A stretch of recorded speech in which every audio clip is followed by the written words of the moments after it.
Again, back on the David Rams channel. I'm David Rams. If you're new here, I'm a vegan. I've been a vegan for about 14 or 15 years, and I'm an animal rights activist and a vegan activist. I make videos and we do live streams about veganism and about stuff related to veganism and animals. Welcome if you're new here, and if you're a repeat offender, welcome back. Today, this is not a clickbait. The title is what we are doing, okay? We're going to be looking at a video where a fake vegan gets exposed, and I'm going to react to it. It might not be what you expect, actually. Kind of dramatic. Let me just show you what we're going to look at, okay? This is what we're going to be looking at. It's this video here by a comedian. His name's Joey Avery. And during one of his shows, he exposed a fake vegan, or she exposed herself. We're going to take a look at it, see what this person is talking about, and see what we think about it. That's the plan. And then, after that, we're not stopping. We're going to keep on going. And we're actually going to take a look at some other videos by some other vegans. We're going to have a look at some vegan arguments. We're going to have a look at some vegan debates from people like Joey Carbstrong and Earthling Ed. If you're vegan, you probably know them. If you're not vegan, you won't know them. But you should stick around because you get to see some drama. Like, it's just all drama today, guys. We should have called this stream the drama stream, I think, is a better title for it. But I'll tell you what, while you guys are filtering in, popping into the stream, let's ask people, are you vegan? Let's get the poll sorted. Yes, I'm vegan. No, I'm not vegan.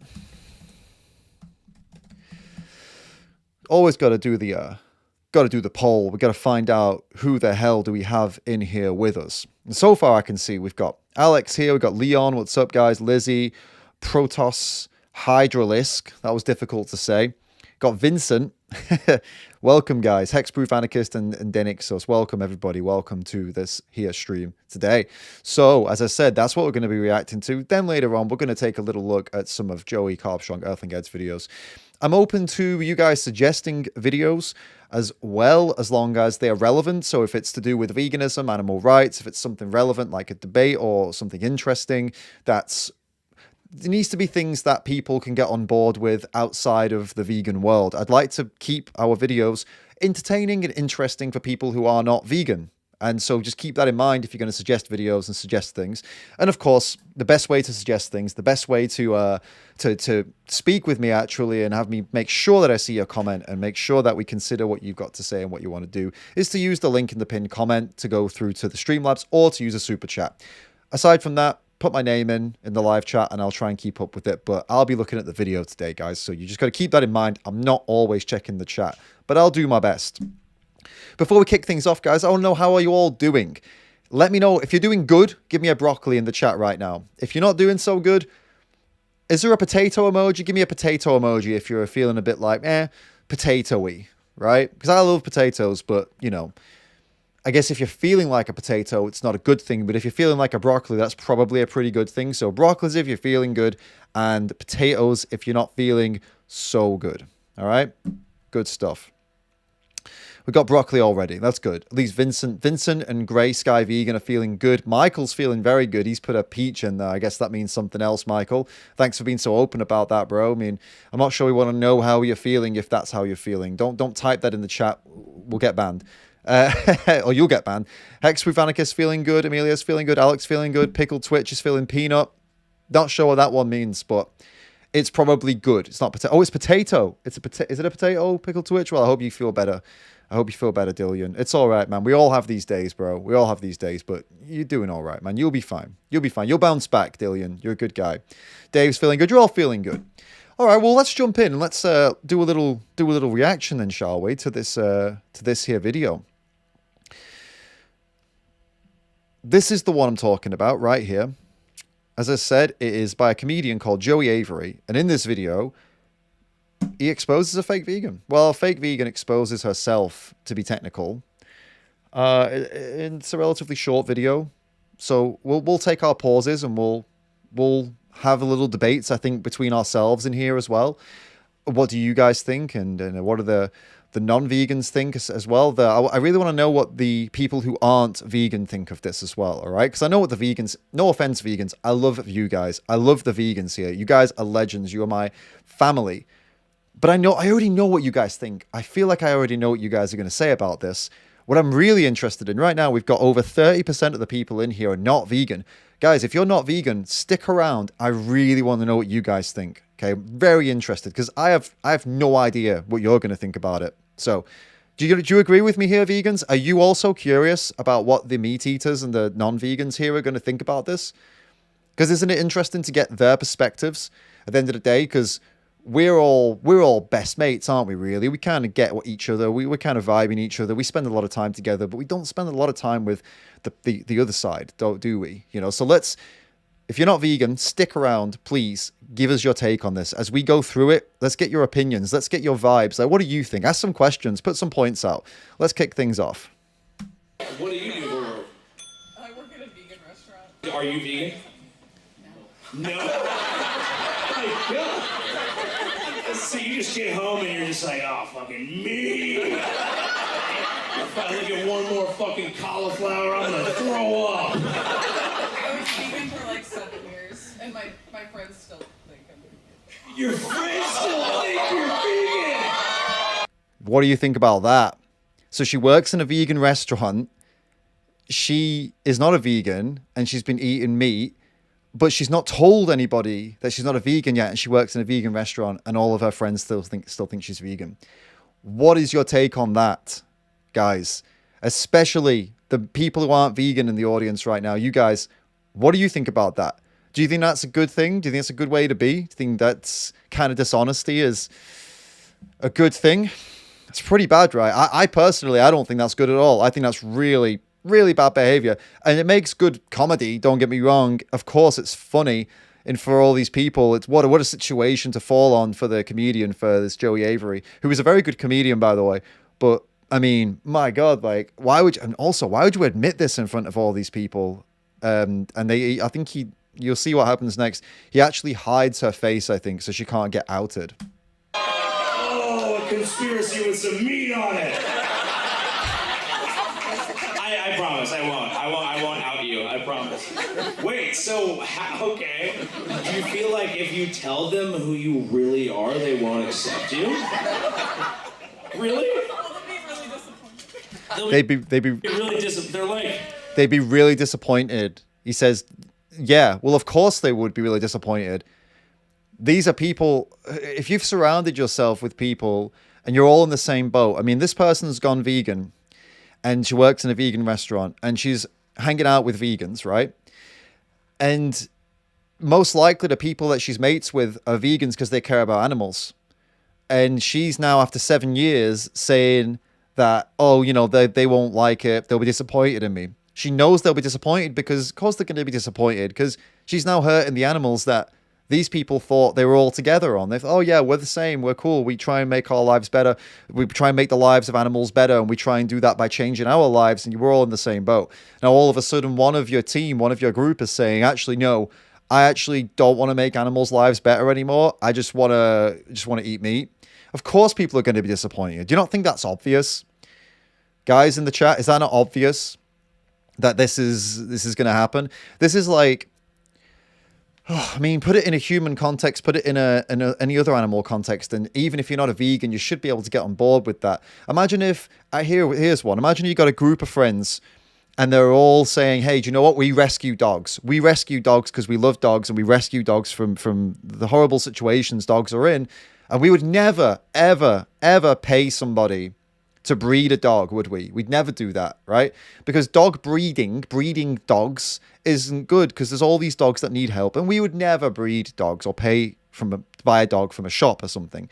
Now imagine one of your friends just says, do you know what? Actually, I want a fancy dog. I want this nice pure breed German Shepherd or Poodle or a Chihuahua. And do you know what? I don't care about rescuing dogs anymore. I'm going to go buy one. So a pretty terrible move. Even if you're not vegan, you've got to admit that's a scummy thing to do, right? Even people who aren't vegan understand that buying dogs isn't good because of everything that I've just said. There's tons of dogs that need help and need rescuing and need a loving home. Buying a dog from somebody who just breeds them and sells them is bad. Got to admit, right? Meat eaters, people who aren't vegan here, do you agree with me on that one? that it's better to help dogs and not keep paying people money to keep on making new dogs, people who don't even care about the dogs, by the way. That's obviously. So now imagine now that how you would feel. This is how our friends are going to, of course they're going to be disappointed. Wow. Okay, so your vegan friends, who I assume are progressive, are treating you kind of like a conservative parent if you were gay. Which is crazy. And in either case, no meat. That was pretty quick. Got to give him that. God. Oh, that's kind of scary though, because it's an identity for them, I imagine. And if you're out here, you know, It's like you're a fucking. religion. It is almost your religion, because they think you're like killing. And, well, of course, that is true.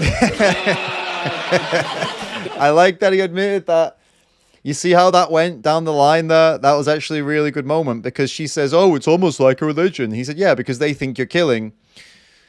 You are killing. Like, so it's not really like a religion then, is it? It's actually a pretty reasonable thing to be against, actually killing. Her friends are reasonable people.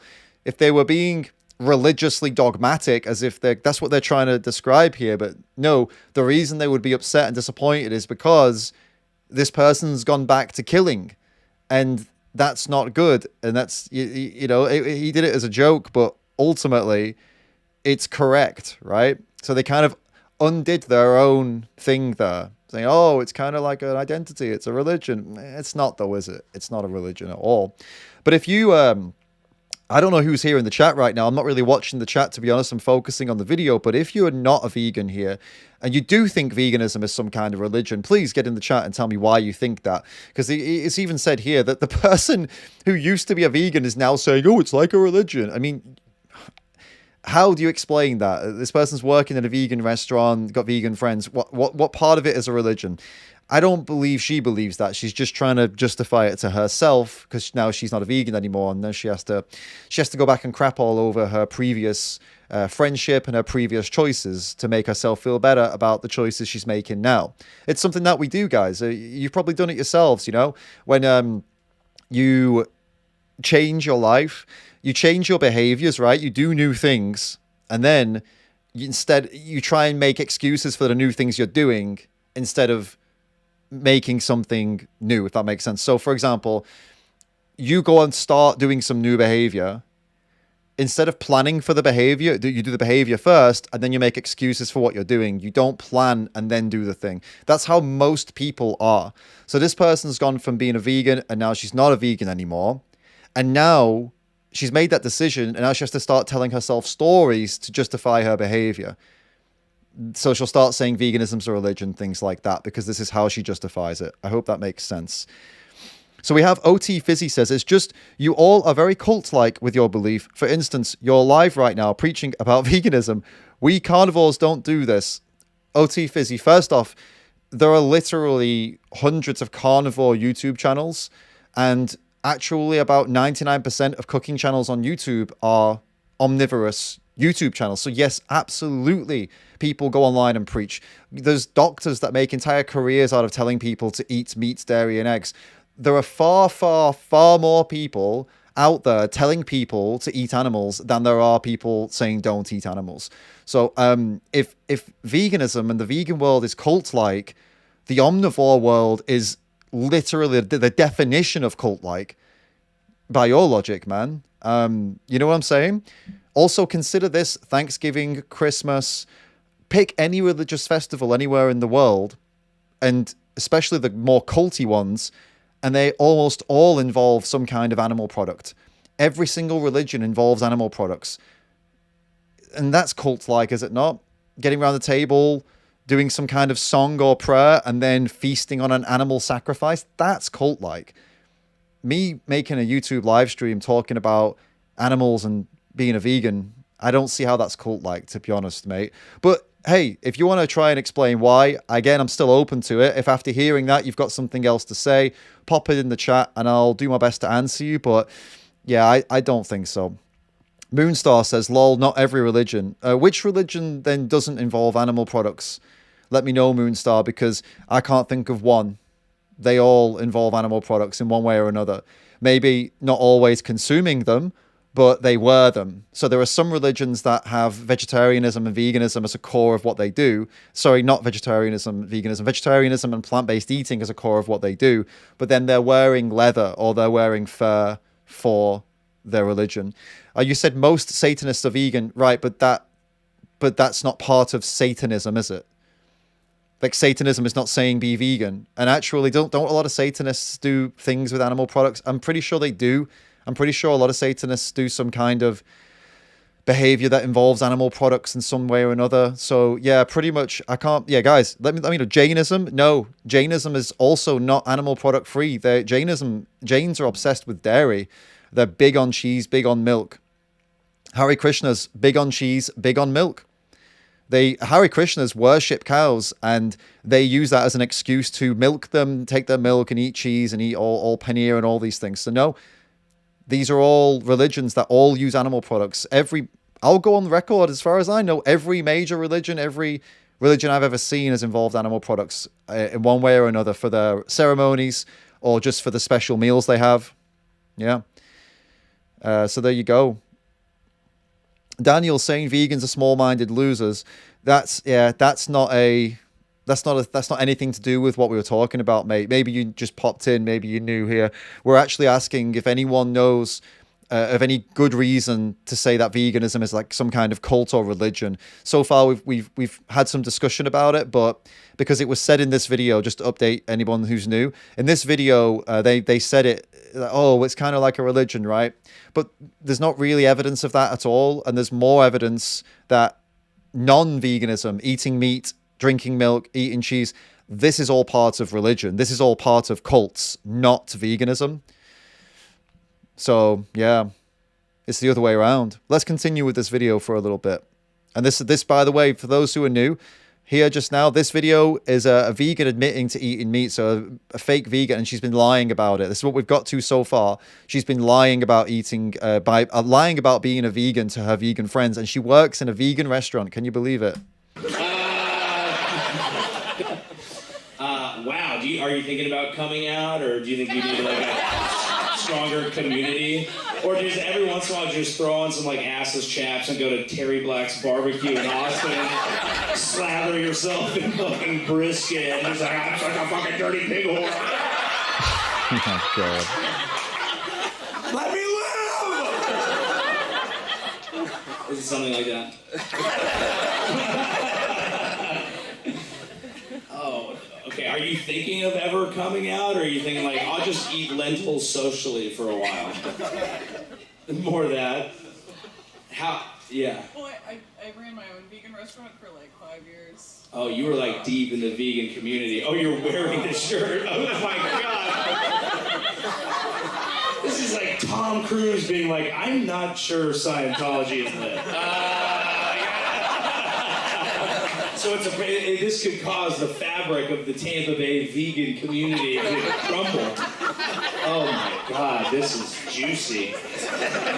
Well, I'm so sorry that you can't be your authentic self. Do you have some friends in the closet with you that you guys can, hang out and like go to McDonald's together and stuff? Yeah. It's so strange that she's outing herself here like this, isn't it? That she's gone to this comedy show and she's decided this is the place to tell everybody that she used to run a vegan restaurant. She works in a vegan restaurant. She was vegan for 7 years and nobody knows that she currently isn't vegan. All in public, all in front of all these people.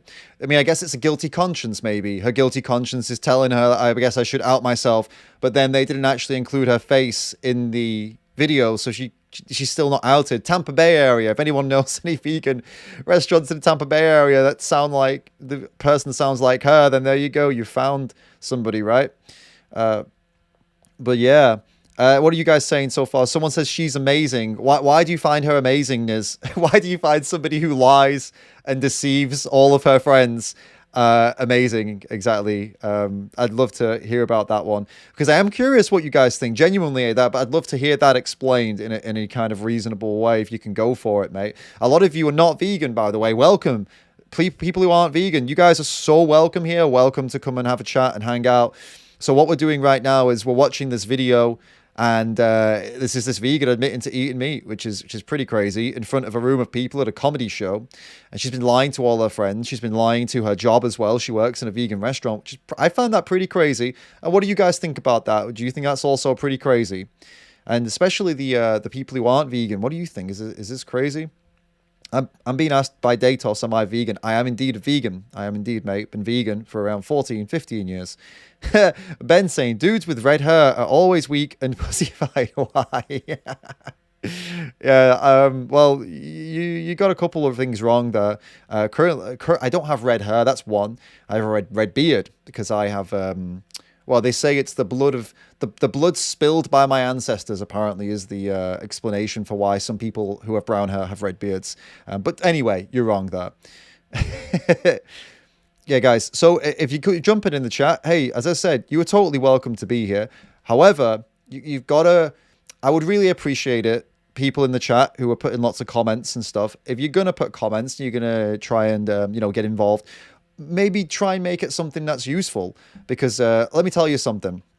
The people who are here, the vegans and myself, we do this a lot, right? I do these streams a lot. So the things I hear the most, I get things like, I like meat. I especially like to kill and eat cows. Steak is great. Or vegans are stupid. Vegans are idiots. Vegans are... whatever, LGBT, and we're going to see whatever, all these different things. Vegans are like, whatever, all just lots of negative and lots of silly insults and silly blah, blah, blah. And trying to kind of, I don't know why you guys do it. I don't fully understand what spurs you on to make those kinds of comments, but just know that they have zero impact at all, because it's the same every time I come on here. So what you could try and do instead, if you don't want to just do the same stuff that literally everybody else does, you could try and type actual questions. You could explain what issue you've got with vegans, if you have got an issue. Like, what do you not like about vegans? And what do you not like about being a vegan? What do you not like about animals if you don't like animals? Or what do you like about animals, and why don't you want to go vegan? Things like that. They try and actually be... I would recommend you try and be different to everybody else, because everybody else is doing the I like meat, I love meat, stupid vegans, vegan idiots, blah, blah, blah. You know what I mean? It doesn't do anything. So it's totally up to you. You can make your decisions on where you want to go from here. But you are truly wasting your time if you just put in those comments. And look, it helps me, by the way, if you make those kinds of comments. It does help me, because it makes the chat more active, and YouTube likes that. So it actually helps. But I could ask you to just do loads of insults if you want, but I feel like we can get more quality out of this time. You know what I mean, guys? I feel like we could do better with the time that we've got here. This Polymoon, he says, if you don't want to be insulted, give a rational explanation on being a hipster vegan. I don't know where the hipster part comes from. A rational explanation on being a vegan. It's as simple as, you're against animal cruelty, I hope. I'm against animal cruelty. There are ways of living where we can significantly impact how much animal violence and cruelty there is in the world. Animal agriculture, like meat companies, egg companies, milk companies, these are the biggest people that are cruel to animals, the biggest... violence to animals in terms of scale, in terms of how many animals there are, and in terms of how violent it is in those places. Meat, dairy, and egg companies, farms, slaughterhouses. So being a vegan, you do away with those. You eat something else instead. You don't eat meat, you don't eat eggs, you don't drink milk. And there's also other things as well. You don't support the fur companies. You don't pay people to rip the fur off of animals. You don't support the leather. You don't pay people to rip the skin off animals. There's many more things as well. The whole where it starts is that, yeah, we're all the same. We're all against animal cruelty. Those are the places where it happens the most. It's that simple. There's your rational explanation, and you don't need it.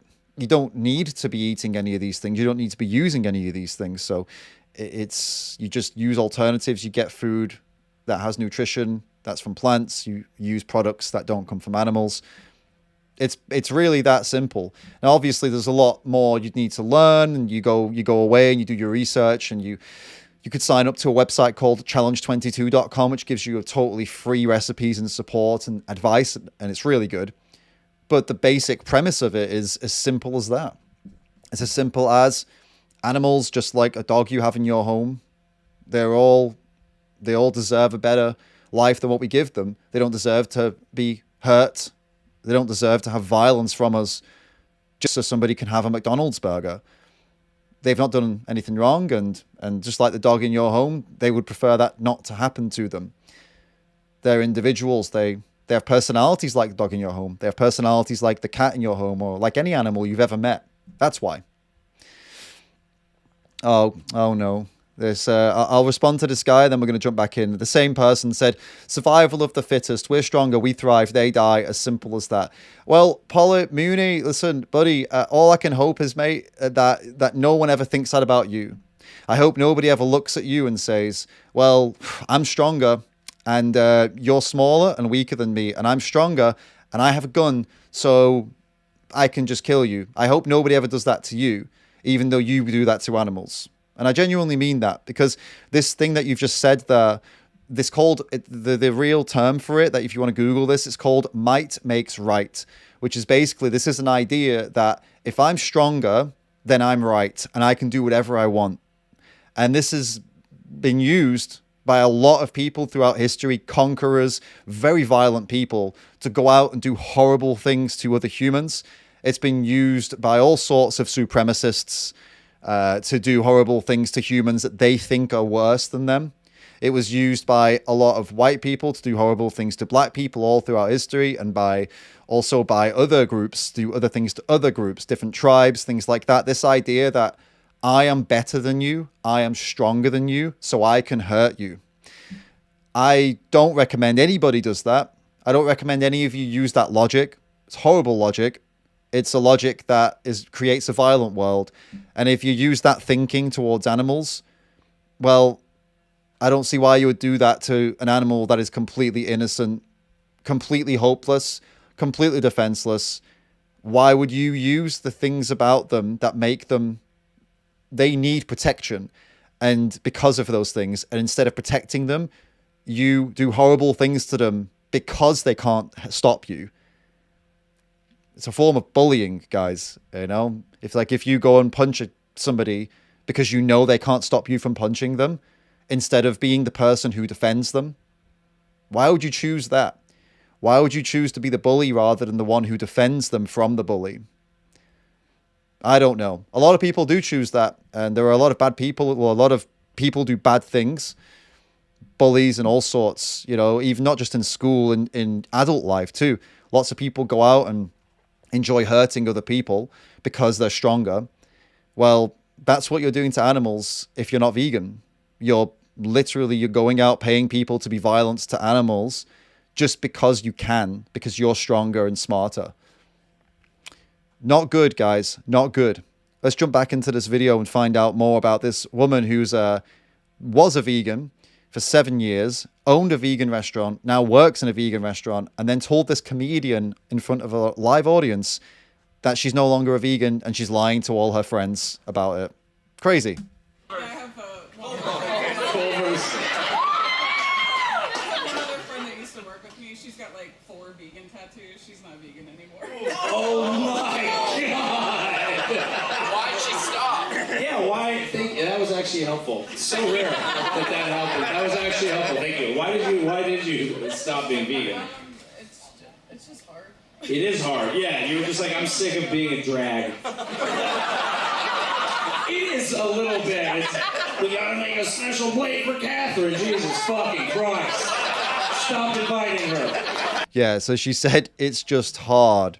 So this is a woman who's vegan, or claims that she was vegan, owned a vegan restaurant, works in a vegan restaurant, and then she said it was hard. So again, let's be real here. Vegan or not, we can probably all agree that someone who works in a vegan restaurant, has owned a vegan restaurant, probably isn't going to find it hard to be eating vegan food, right? So what exactly did she find hard then? Probably, what could it possibly be? She's not said anything about health, so that's not it. She might have said already. All that's really left to say here is that she's probably just a weak-minded person, and she just gave in to her desires, I guess. In the same way, somebody who's trying to lose weight gives in and eats a donut because they like it, even though they know that it's against everything they're currently believing in. Or maybe in the same way, people give in on their principles and morals because they prefer pleasure. You see some people do horrible things to other humans too. They know it's wrong, but they can't help it, right? Could be something like that. Either way, strange, very strange. I would probably bet that this person, she's saying vegan over and over again. Oh, I was a vegan. Yeah, I was a vegan. I worked in a vegan place, blah, blah, blah. I probably would say, to be honest with you, all of you, just so you know, she probably wasn't actually a vegan. She was most likely eating a plant-based diet, and probably not all the time. The way she's talking about how it's so casual for her, she was most likely calling herself vegan, but she was eating just eating plant-based food, occasionally eating cheese, occasionally eating meat, but telling everybody she was a vegan. I think that's most likely what she was doing, to be honest with you. It doesn't, I'm not convinced. She's not mentioned animals, I don't think, once, which is strange. And it doesn't seem to match up otherwise to me. What do you guys think? Do you think that makes sense, that that's what she was? Probably someone like a part-time plant-based dieter, but she calls herself a vegan, possibly. Yeah, it could be. Daniel's getting upset. Why not just react to the video? You're not even engaging the chat, just going off on different tangents. Daniel, welcome to a live stream. See, what happens in live streams is generally the person who's doing the live stream, it's their channel, right? So this is my channel. Welcome. My name's David Rams, and this is my channel. And on my channel, people come here to watch me speak and to look at videos and then do a bit more speaking and then do a little bit more video and then a bit more speaking. And this is tends to happen in a live stream, you see. And occasionally even look at the chat. Sometimes I glance over at the chat, see what you guys are talking about, but it's moving pretty quick. So yeah, but nice to meet you and stick around, mate. Yeah, but if you're not into people who watch videos and then talk a bit, it's probably not the stream for you. But you're free to come. You're welcome to come to another one where we do something a bit different. But today we're doing this. All right, let's jump back in. I can't have a bell pepper if your meat smoker is going to be on yours. Jesus Christ! We're all going to die! Sorry. That is ethical. I mean, so do you eat vegan like most of the time, but just I like? still cook vegan at home, but I eat like whatever when I go out. Honestly, That should be so acceptable. No? I feel like I've done my time. Yeah. Do you feel like this vegan community of friends is full of people who kinda suck? I'm starting to catch on. Okay. Yeah. So what's going on there? Again, what was one thing I wanted to mention? Where did it go? Let's have a little look. Oh, that was it. She said, I've done my time. She said, I've done my time, which is like, it's all about her, isn't it? That's the thing, right? She's making it all about herself. I've done my time. It's about me. It's about me and my life and how I did this, and I'm okay. I can do what I want now because I did my bit. I did my time. It's like you didn't do. It's not about you and your time. It's about you. You are supposed to be. You've claimed that you were a vegan, so she knows something about animals. She probably, I don't know, her friends maybe at least have influenced her. She knows that animals, meat in meat companies, in egg companies, in dairy companies, milk companies. She knows what happens to them. So how is it about her? Why is it all about me? Why is it all about you, me, or my time, my thing? Very self-centered, very selfish. And obviously a lot of people, we all look out for ourselves, right? I get that. And most of us are selfish in one way or another.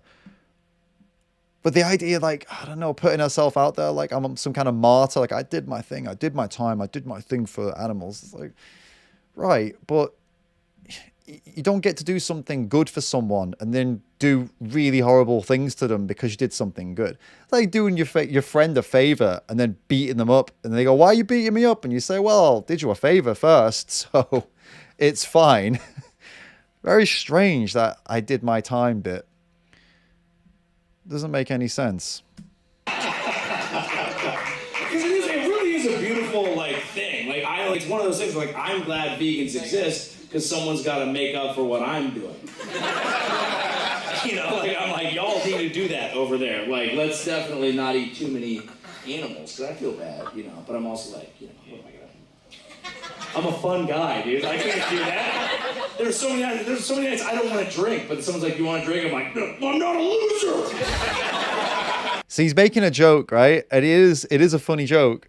He's talking about his ego and he wants people to like him. He doesn't want to be seen as some kind of pussy or whatever. I don't want to be some kind of loser. I need to go show everybody I'm tough or whatever. And he's joking. But really, that is a thing for a lot of people, actually. That's the reason a lot of people don't actually go vegan, because it's just they don't want to be the odd one out. They don't want to be awkward. People are going to a steakhouse, they want to go to a steakhouse and eat with all the guys because they don't want to be seen as the one who's the soft ass, the loser who doesn't go to the steakhouse anymore.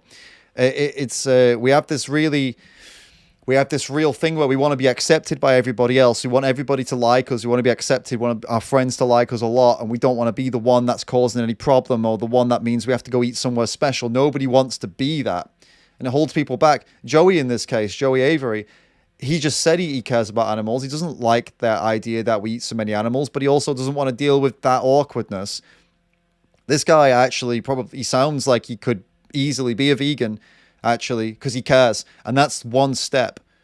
The first step to becoming vegan is actually starting to pay attention to how many animals are being killed and how many you are eating and killing, instead of just eating whatever's in front of you and not thinking about it. Most people just look at the plate and that's like, oh, that's a piece of meat. Oh, that's a piece of cheese.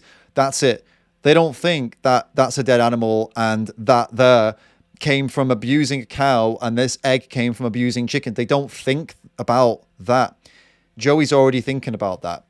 So he's already kind of edging towards that direction, even though his ego currently is holding him back. Yeah, I'll have it.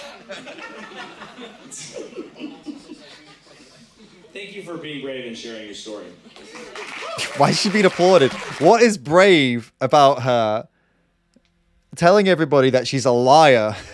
It's like, all right, in a way it's brave that you out yourself as a deceitful liar, but you're still a deceitful liar. So you're not brave in that way, are you? You're brave that you told all these people that you're a bit of a douche, but you're still a bit of a douche. And you've not fixed the actual problem. I will post it directly to the vegan forum on Reddit. Funny. Interesting. Oh, damn, I didn't have the video up. My bad, guys. Anyway, there you go. It was just the end. He just said he'd post it to the vegan Reddit. You heard it. It's all good. So what are your thoughts on that? What are your thoughts on this vegan admitting to eating meat?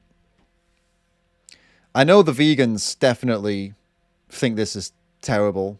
And of course it is terrible. I wouldn't call her a terrible person necessarily, but I would say it's really, really terrible what she's doing. Good people do bad things all the time. I can't tell you if she's a bad person or not, but I can say from this, it's not looking very good, is it? Right? Even the meat eaters have got to admit, that's not a very good thing to do, is it? To lie to all your friends, to lie to your business, to lie to everybody around you about something they think you're doing that's good, when actually you're doing something bad. I don't think that's very good. But you know what? I know that some of you in here are probably thinking, well, do you know what? They probably think she's funny, or yeah, wouldn't screw the vegans, right? Screw the vegans. This is what happens. People go back on veganism, stuff like that, right? People quit vegan because it's so crap and it's so this and it's so that. I bet there's a lot of that as well. But you know what, guys? To all of you guys who are meat eaters in the chat, to all of you guys who are not vegan in the chat, this woman who just admitted that she's not vegan anymore, she's still a damn sight better than what you're doing, because she admitted, she might be lying, but she admitted that she eats vegan at home, she cooks vegan at home, and when she's out, she eats animals. So for you though, if you're not doing that, she may not be vegan anymore, right? That's something that's bad, that's no good. But she's still doing a damn sight more than you are. So, right, I imagine a lot of people are going to watch this, going to laugh, going to make fun of the vegans. And yeah, I get that. I guess they find it funny when people stop being vegan, right? Whatever. But remember that though. You know, remember that. She's still doing a lot more than you are. And that's, you know, not good with the lying, not good with all the other stuff, but that, think about that, guys. Think about that. The people in here who are eating meat. All right, let's have a look at what you guys are talking about for a little bit. You summed it up, Jason says. Even people who want to lose weight fail. Diets are difficult. This is why I think vegans should be more flexible. Better to have a sustainable diet, eating less meat than fail. Jason, it's listen, I understand what you're trying to say. Well, I know I understand what you are saying. That you think there's a better chance of people sticking to something if they do it in a way that's more easy for them. And I don't think that's controversial, because I think that's just common sense, isn't it? And we know that from behavior. We know that from people. Your friends, you spend time with your friends, you know how they are. Psychology has looked at people's behavior. We see how people act. Yes, if something is easier for you to do every single day, then you'll probably do it more. Agreed. But that's part of what we're trying to do as activists, as vegans, is to make it as easy as humanly possible so that people are more likely to stick to it and every single day. Now, that's not saying that it's difficult right now, though, Jason, because it isn't. It's actually really convenient right now, especially in the more developed countries, to be a vegan, in terms of the taste you can get, the flavors you can get, the textures you can get, the products you can get, all the different stuff you can get right now. It is, in 2024, the easiest in terms of making the transition is the easiest it's ever been, because you just get other stuff that tastes really good, and it's a little bit different to what you're used to, but it still tastes really good. Vegans 30, 40 years ago, that was a bit different, because let's be real, a lot of the stuff you could go out and get didn't taste very good, and you would have had to have done a lot of preparation and stuff like that. So the transition was a lot more difficult for people for 30, 40 years ago. But in 2024, it's extremely easy, and it's only getting easier. So I agree with you, Jason, but I also disagree with you, because I think we're already at the point right now where it is pretty damn easy and pretty damn convenient for people to make the switch to eating plant-based. And at the end of the day, obviously with the vegan part of this, because we're not just talking about food when we talk about vegan, we're talking about what you believe, we're talking about what you stand for. Going vegan is not just switching what you eat. Going vegan is actually realizing that, hold up a minute, I'm against animal cruelty. Animal cruelty is everywhere, and it's especially everywhere in all the products that I'm using. And it's in the zoos, it's in the circuses, it's in animal testing, it's everywhere. I don't want to be any part of any of this. That's what being a vegan is. It's realizing that cruelty to animals is literally everywhere, and I'm now going to be a vegan. I'm going to do everything I can to stop letting my money go into it and stop doing it myself as well. Because obviously there's animal cruelty. I'm sure none of you go out and hurt animals with your hands, but if you did, you would stop doing that as also part of making the switch and becoming a vegan. So it's not just what you eat. But yes, with what you eat, with the diet, people do find diets difficult to stick to. Just saying, at this point, with all the options available and all the convenience items that are out there now that are vegan, it really is very much easier than it has ever been to become a vegan, to start eating plant-based, to become a vegan. The transition from A to B is just so simple right now, guys. Thanks for the question, or the point you made. Anyway, it was an interesting point, and I appreciate that. That's the kind of stuff I like. But we'll have a little bit more of a chat with the chat. I'll stick around with the live chat. Give me your thoughts. If you saw that video, keep giving your thoughts. It's difficult for me to keep up though, guys. So put my name in and I'll try and answer you, but otherwise it's flying right now. YYG, yo, how you been? I've been good, mate. How have you been? Is this a different Jason? Did vegan for a while, big mistake in every way. Feel alive here on keto. Standing up for animals doesn't make you a better person. Is it the same Jason who spoke before? I don't think so, right? Let's go through these one by one then. So, big mistake in every way. So what are you trying to say? I don't know. You didn't feel good or something? You're doing keto? I mean, look, mate, you went plant-based. You started eating a plant-based diet. I don't know what kind of plant-based diet you did, but there is plant-based keto, by the way. So keto doesn't only mean that, animal products. It can be plant-based keto. A lot of people do that. And the last bit, standing up for animals doesn't make you a better person. Come on, mate. I mean, I don't think I said that, actually. You're saying that. Why would you say that? Is it maybe because you feel, I don't know, is that a projection or something? You feel that's what I'm saying and it makes you feel bad? It's not necessarily the case that standing up for animals makes you a better person in general, but standing up for animals makes you a better person than people who don't stand up for animals, right? Just like if somebody stands up for the homeless and I don't stand up for the homeless, and they're a better person than me for the homeless.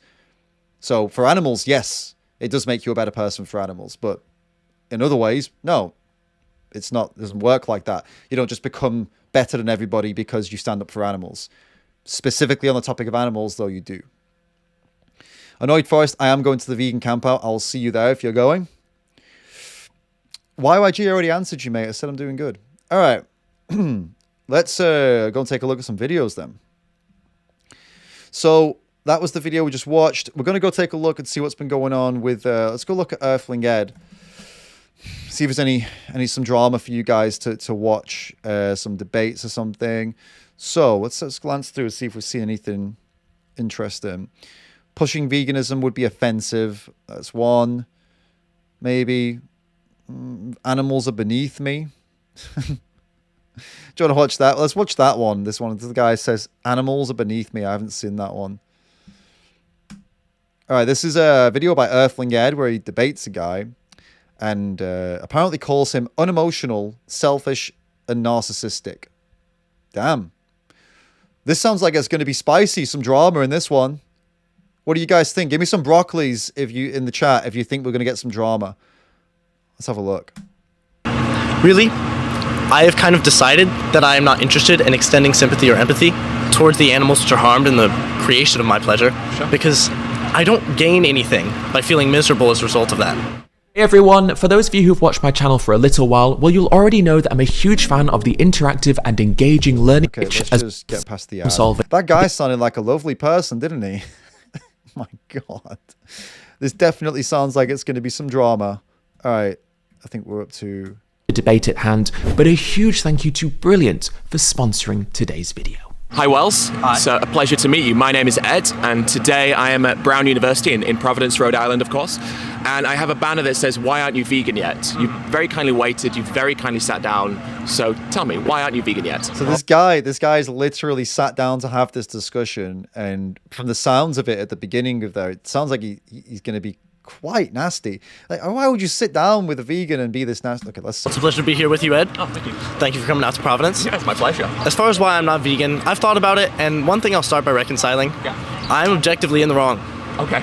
I'm not on the right side of history, not on the right side of the animal product industry, but I am not here for the industry or anyone else but myself. So he's just started this discussion by admitting that he's wrong. So that should just be the end, shouldn't it? If he's already said oh yeah, I'm objectively wrong, it should be over. Mark, thank you so much for the super chat, mate. Eat only beautiful, healthy, plant-based foods. You're a radical cult. Burying a stinking, rotten, carcinogenic corpse in your body is normal, not a perversion. Upside down world. Thank you, David. Mark, I agree. That's a really interesting way of putting it, and it is kind of madness when you think about it that way.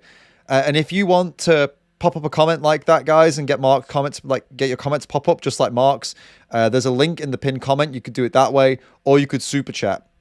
And actually use the link in the pinned comment, because so far I haven't had any yet, and I'm wondering if it's working. If somebody wants to do a little test $1 or $2 or something like that to see if it's working. It's not a trick. I genuinely just want to make sure it's working. I can send you the $1 or $2 back if you want. But yeah, it would be good to know if it's all working well. Let's see what this interesting guy has to say now after he's already admitted that he's wrong. I have a very hedonistic approach to the world and everything. And I think meat tastes very good. I enjoy consuming animal products. It makes So what, guys, if you don't know what hedonistic means, or hedonistic, it just means that it's all about you and your pleasure. I'm pretty sure that's what it means. That's what he just said. So he's a person who lives only for himself and only for what he wants and what he likes. Kind of a dangerous way of living, but makes it easier to get the nutrition which I need to get around every day. And because of that, it's quite easy for me to rationalize eating animal products. I don't consider animals to be at the same level of sentience as humans. I consider them to be significantly below that. I believe anyone would recognize that. So I don't feel bad in using them as a means to a better quality of life for myself and many other people around the world.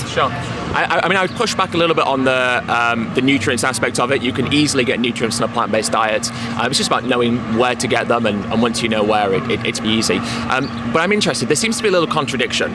On the one hand, you say that you are ethically in the wrong, and you're on the wrong side of history. But then you take this attitude of saying, well, ethically, animals don't seem to matter as much because as long as you like how they taste, that's all that's really relevant to the conversation. So is there not an inherent contradiction there?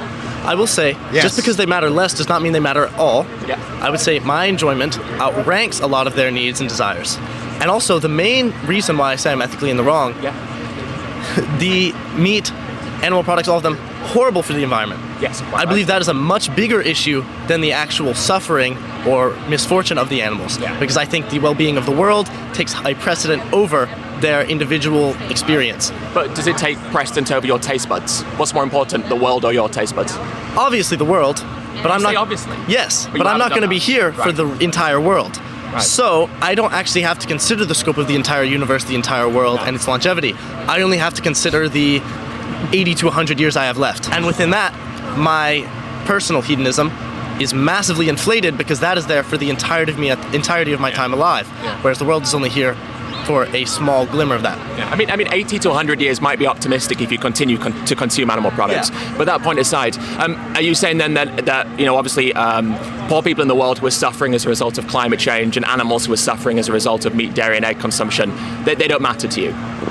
So I think there are a lot more people in the world suffering right now as a result of things such as not being able to access enough food, not being able to access a high quality of food.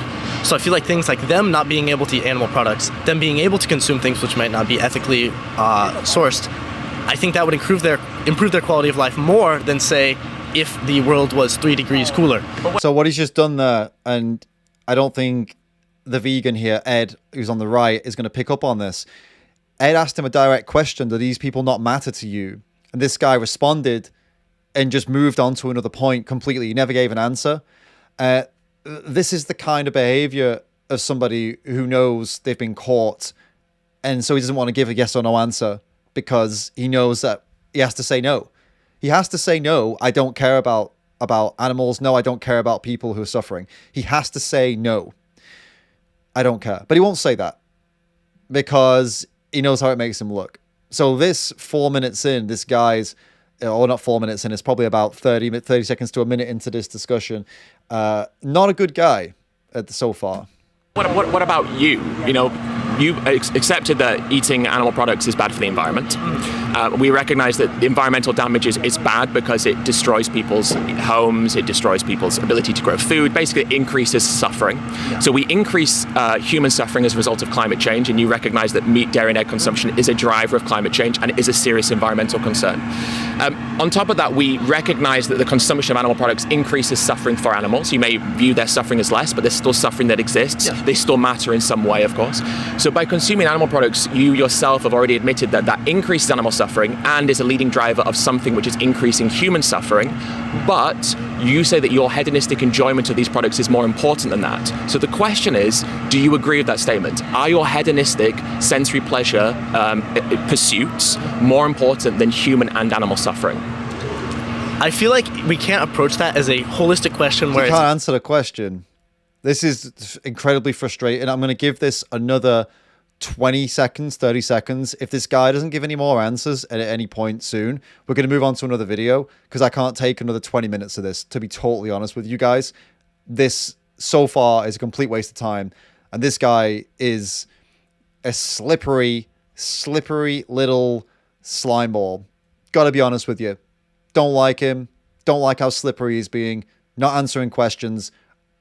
I can't do another 20 minutes of this. We'll find a better video to look at. All right, guys? Absolutely, the enjoyment of eating a hamburger is greater than all the human and animal suffering which is caused by the meat industry as a whole. I consume a very, very marginal fraction of the amount of products here.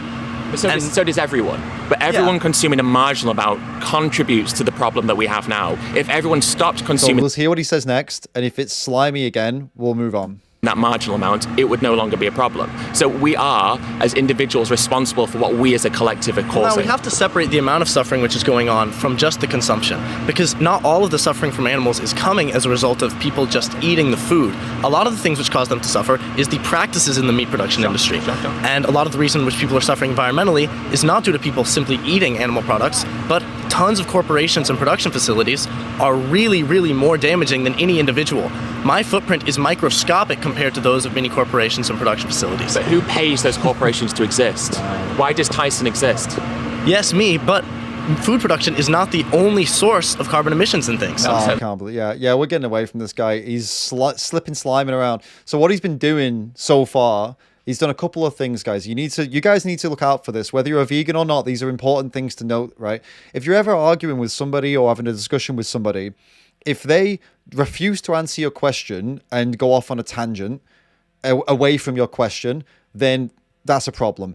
If they do something called moving the goalpost, so if you get them to admit something that they do or say is wrong, but they immediately say, oh, but also this thing here, and they make it different. They try to make what you've said that not valid anymore. They try to make what you've said not for them anymore. So for example, if I said the sky is red, and then you said, listen, look at it, it's blue, and then I said, well, yeah, but it's blue now, but I meant that sometimes it's red.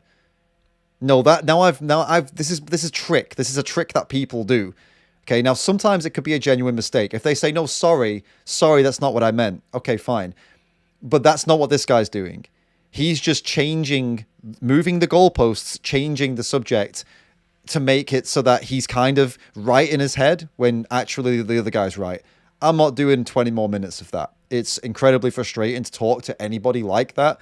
And again, whether you're vegan or not, these are things you should look out for. And don't let people do it. When they do it, you should tell them, hey, stop changing the subject. Stop moving the goalposts.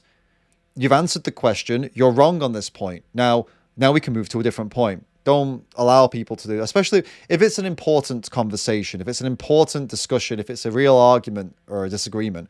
You can't let people do that to you, all right? So we'll go look at another video instead. We'll go to Joey Carbstrong's channel instead and see if there's anything interesting here instead. All right, what have we got? Some more drama. Aggressive Christian interrupts vegan versus Muslim debate. Oh my goodness, would you like to hear that one? Would you like to see that one? I mean, that one sounds good, right? Aggressive Christian interrupts vegan versus Muslim debate. Or is there anything else you want to do that sounds spicier than that? Let's go for that one. I've not seen this one. We'll check it out. So this is aggressive Christian interrupts vegan versus Muslim debate. That sounds like a lot's going on in this video. They also use the hammer? Yeah, so it's not going to anywhere. You don't even think about your own soul. You don't think about where you are going. We are talking about animals. You are a hard man. Right? You hate animals? Where is your justification? You don't need to. You know you don't need to. I know, but... Did you watch your sheep? Yeah. Did they suffer when they got their throat slashed? Yeah. It's haram to eat animals that have suffered, and you still eat them. Is this the way they kill the animals in here in England? Yeah. Yeah, where are you from? Saudi Arabia. Saudi Arabia. Muslim? Okay. Are you both from Saudi Arabia? No, he's Kuwait. Kuwait. Oh, Kuwait. Okay. Yeah. It's haram, isn't it? Yeah. It's haram. Why did they use the electric? That just stuns them first, because when you slice the throat of an animal while they're fully conscious, they suffer for up to a minute before dying. Yeah. The RSPCA actually did a study on this, which is why they don't certify halal meat anymore, because the suffering that the animals go through while they're trying to breathe through the hole. They also use the hammer? Why is that legal, by the way? I'm not sure that the bashing of the sheep is technically allowed anymore. Like, I'm not sure. Sometimes they use blunt instruments, but technically they use an electric or a bolt gun or a gas chamber. Gun. Bolt gun. It shoots a rod, comes out and goes back in. It's a percussion. I know. Yeah, so it makes them unconscious, then they cut. I think this is wrong. Yeah. I think animals Deserve more mercy than... mercy Yeah. and compassion, respect. I know that you want to eat it, it's okay, but not in this way. But what if They have feeling. they have feelings and they're, you know, like you experience vision, feelings, thoughts. Animals do as well. Maybe not the same, but they do. Yeah. And it matters to them. Their life matters to them. That's why they don't want to die. That's why you have to tie their feet when you cut their throat. Yeah, that's why they are afraid. If they were meant to be food, why do they want to survive so much? Because they have. Why don't they come willingly? Why did God create animals to be scared? They don't want to be eaten. Can I ask you a question? What's up? The God he created the animals. You have to kill me here, tear the blood out, and to be eaten. It's allowed. Cut me here, tear the blood out. And Where is this? Where are all these people just like jumping in? This is crazy. BB Diabru, thank you so much for the super chat. I appreciate it. Thank you. But yeah, what is going on here? This is where does anyone know where this is being filmed? This is the strangest situation. I'm trying to talk to 3 people, but I can also entertain you as well. What's that? At the end, where is their soul going? Where's it going? Their soul, where is it going? Their soul? Yeah. I don't know. I don't have evidence for a soul. I don't. About your soul, where is it? Where is it going? I don't know if I have a soul. Do I? Oh, God gave us the dominion Which God? over fish. Dominion doesn't mean cause suffering and You are slaughter. telling God, you are Which God? Which Christian? Are you Christian? my mouth. Don't speak my mouth. Are you I Christian? will return it to you. Are you Muslim? I am a Christian. Christian. But what I'm Okay. trying to say is that, God gave you dominion to hit the fish out. So we can torture animals? Your soul is not going to anywhere. You better look after the human Can we being torture like- animals? Can we torture animals? Can I what? Is it okay to torture animals if we have dominion? Which torture? You know, torture causes suffering. What kind of suffering? Can we cause them suffering if we have dominion? What about the woman being like you? No, no, no, that no, have I'm soul, just talking that about- have- that can speak like you. That is going through a lot, on the street. Is suffering bad? After that. But what about the animal that God gave you dominion to eat and to, whatever you feel? To treat how we Your want? soul is not going to anywhere. You don't even think about your own soul. You don't think about where you are going. You are talking about animal. You are an animal. You hate animals? What do you agree with her? She was saying that God. Damn. Didn't seem like she was having a good day, did she? What a strange reason to be angry. To be angry at a guy because he's trying to just talk to people about animals and trying to make them more knowledgeable about what happens to animals and have conversations in the street. If that makes you angry, it tells you more about you than it does the guy who's trying to do something good in the world. It's not like he's out there screaming at people, is it? It's not like he's not doing anything. He stood out there with a microphone interviewing people for YouTube. I mean, if that makes you angry, then yeah, you've got to probably take a hard look at yourself in the mirror and ask, why are you so worked up? And what she was going on about dominion. Oh, but we got dominion. Yeah, your parents have dominion over you. Doesn't mean they get to do these kinds of things to you, does it? Your parents can't farm you because they've got dominion over you, can they? Right? Dominion means stewardship. If you're a religious person, if you're a Christian that believes in dominion, it means stewardship. It means you're supposed to lead and look after and take care of. It doesn't mean that you dominate and just do what you want. That's not what it means. Gave us dominion over animals. Do you think dominion means we can do this to them? No. Why not? God is all loving, the most loving. Yeah. He's mercy with us. Why Merciful? are not mercy with those animals? We have the power. They don't have any power. So we have power over them. Yeah. Right? We are abusing our power over them. They are too weak. They can't defend themselves. Yeah. And we know that the God tell us that we should treat the animals with mercy. Every life's matter. We couldn't harm anyone because like the karma, you know the karma? Yeah. It's work even with the animals. Yeah. There is a woman in our religion, Prophet Muhammad says, she didn't let the cat eat and she died, the cat. And she go to the hell, the woman. That's only because what she did to the cat. Yeah. What do you think about those people who kill thousands of animals all the day? this way. When you think of halal certification, right, you can never trust what's behind the label. Yeah. You're putting your trust in who? Industry. Fine. Do you buy your meat? Here, I don't eat any Saudi meat. Arabia or Kuwait? Yeah, Saudi Okay. Arabia, because there is special braces for the animals and the way they killed. So the government know everything happening there. There's cameras, there's everything. There's cameras in slaughterhouse. Yeah, this is something everybody says about their own country. Everyone says the same thing. They'll say things like, "Oh, I care about animals, right? When I travel, I don't eat meat because I don't know where the meat came from. But back in my home country, the government is on top of it. You see, the government, they know what's going on, and they make sure it's okay. They make sure the animals don't suffer." Every person in every country says the exact same thing about their country, because every person in all their own countries has been convinced that their country is the best for animals. Do you know why, guys? Because that's how they get you to keep on buying meat. Because that's how they get you to keep on buying dairy. Because that's how they get you to keep on buying eggs and fur and leather and all these different animal products. If they can convince you that your country's the best, they're playing on your patriotism, right? That you're proud of my country, my people, we're the best. They play on that to trick you into thinking that it's all great here. But if you're going to travel to somewhere else in the world, no, the animals don't get treated well over there. Be careful, okay? Be careful. But when you come home, you're all good. You're all good. Don't fall for it, guys. Don't let these are multi-billion-dollar companies, guys. They make so much money from you, from lying to you like this. These guys are not even bad people. The guy from Kuwait, the other guy, they're not bad people. They've just been raised this way. This is what they've been told since they were kids. Hey, look, in our country, we treat animals good. Why would they believe anything else? This is why people like this guy, Joey Carbstrong, the vegan, this is why he goes out to talk to people, to show them that actually what they've been taught their whole lives since being a kid is not right. Actually, it's wrong. Houses in the UK too called CCTV cameras. Yeah. Doesn't matter. They don't release that to the public. Do you get to watch? If you want now, you can watch live on cameras in Saudi Arabia. Yeah, I bring my sheep. And I ask. You take, okay. Yeah. So you don't eat milk or eggs or fish or... Yeah, we eat. Okay. But so here we don't. Okay. Because we don't trust What do you do here? only vegetables. Vegan. Yeah. Do you eat milk here? No. Eggs here? No. No fish? Oh, you're vegan here? Yeah. Vegan? Yeah, because we know what's happening here, and we don't trust the restaurants. Okay. Even with but halal, because we know there's. Yeah, because here they factory farm the chickens in these big sheds. They take them to the halal slaughterhouse, which is just a production line. It's big factories, and then they put halal stamp. Is this halal? But they should cut the. Yeah, some are stunned, some are non-stunned halal. But in the farm, factory farm, they're suffering. Yeah. Then they go to the slaughterhouse, halal slaughter, halal label.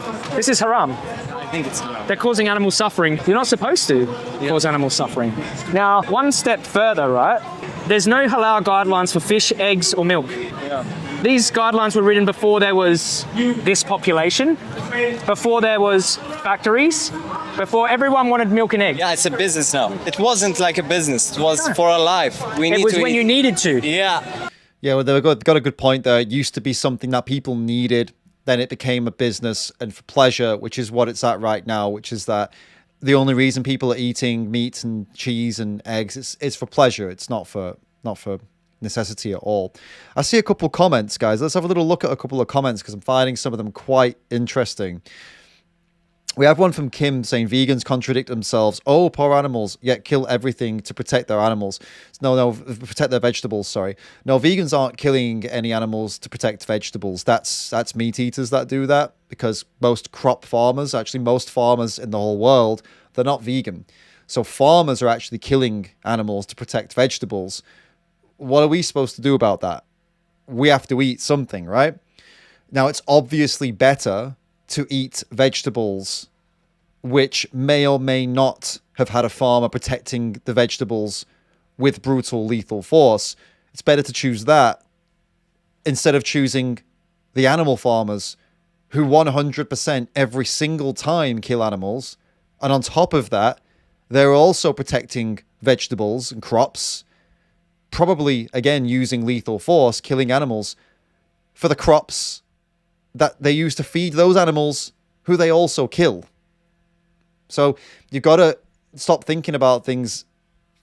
It's not vegans. You might meet some vegans who are dogmatic, which means that they're all about ideology. They're talking about, oh, I'm like, no animals die for me. Like, oh, I'm amazing for animals. I don't kill any animals. My lifestyle is perfectly animal free. Everything is animal free. These vegans are very well-meaning people, but what they're saying is not entirely true, because just existing in the world, just living, you're probably going to do some harm somewhere to some animal. Whether it be when you drive to work, you might kill insects, or when you buy some product, who knows what happened on the way from A to B. Maybe they ran over an animal. There's lots of ways that your life is going to impact animals. But the biggest way that your life impacts animals, the hugest way, is 100% when you pay for meat, dairy, eggs, and other animal products. We're talking hundreds of billions of animals, trillions if you include fish, that you are responsible for the violence of and killing of. There's so many of them. So when you become a vegan, you can't fix all the problems in the world just by becoming a vegan. That's not what it is. It's not some like idea that can just magically solve everything to do with animals. That's not what it is. But it's a damn good start, guys. It is a damn good step to take if you think that cruelty to animals is wrong. And there are things you can do. You take your money away from animal agriculture. You stop paying for meat. You stop paying for eggs. You stop paying for milk and cheese. You stop giving these people your money to do horrible things to animals. That's the first thing.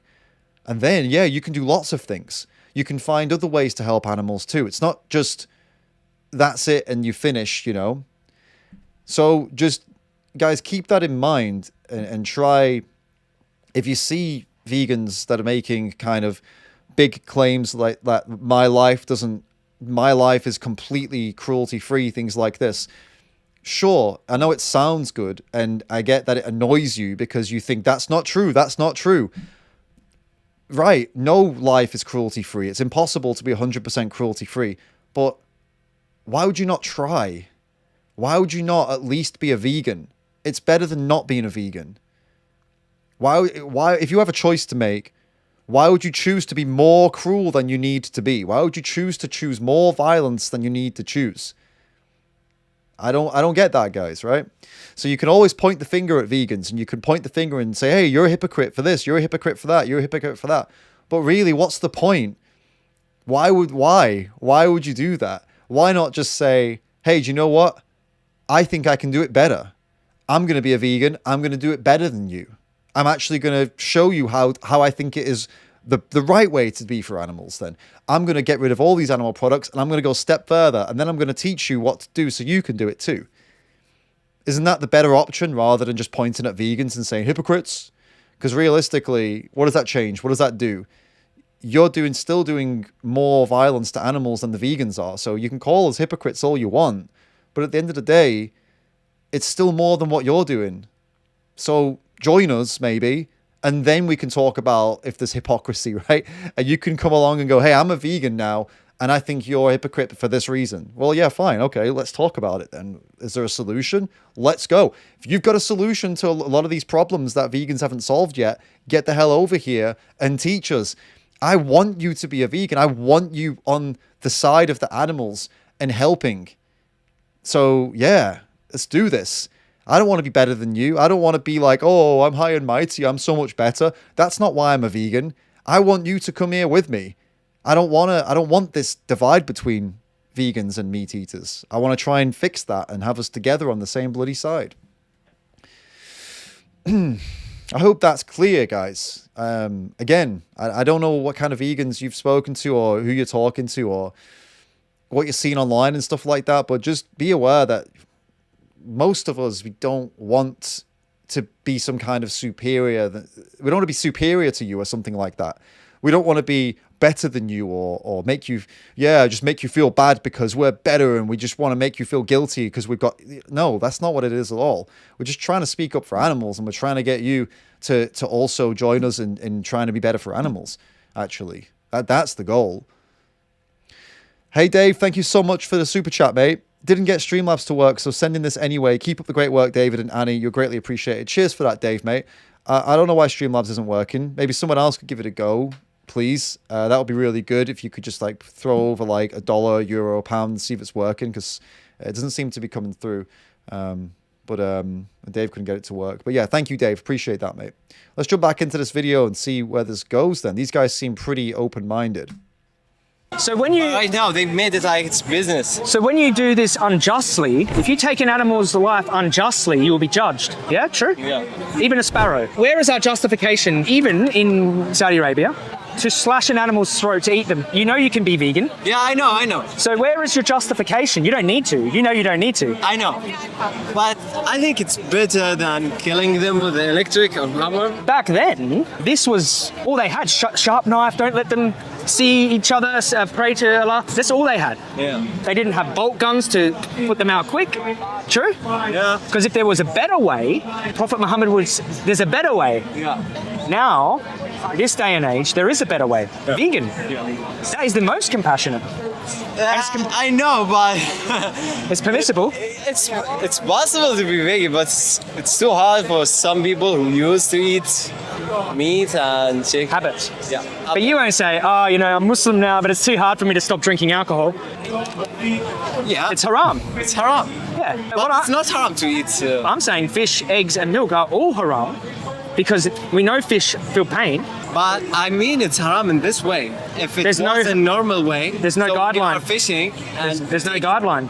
There's no halal slaughter for fish. You know, if you take the fish from the water, you not put it in a farm and treat it like the business. Or they scoop them up in a big net and they drop them on a boat and they suffer to death. Yeah, I know this way is not a good way. No, I mean, if you go by yourself fishing or buy the fish from local fishman, you know, but you trust. The fish suffer when they dragged out the ocean.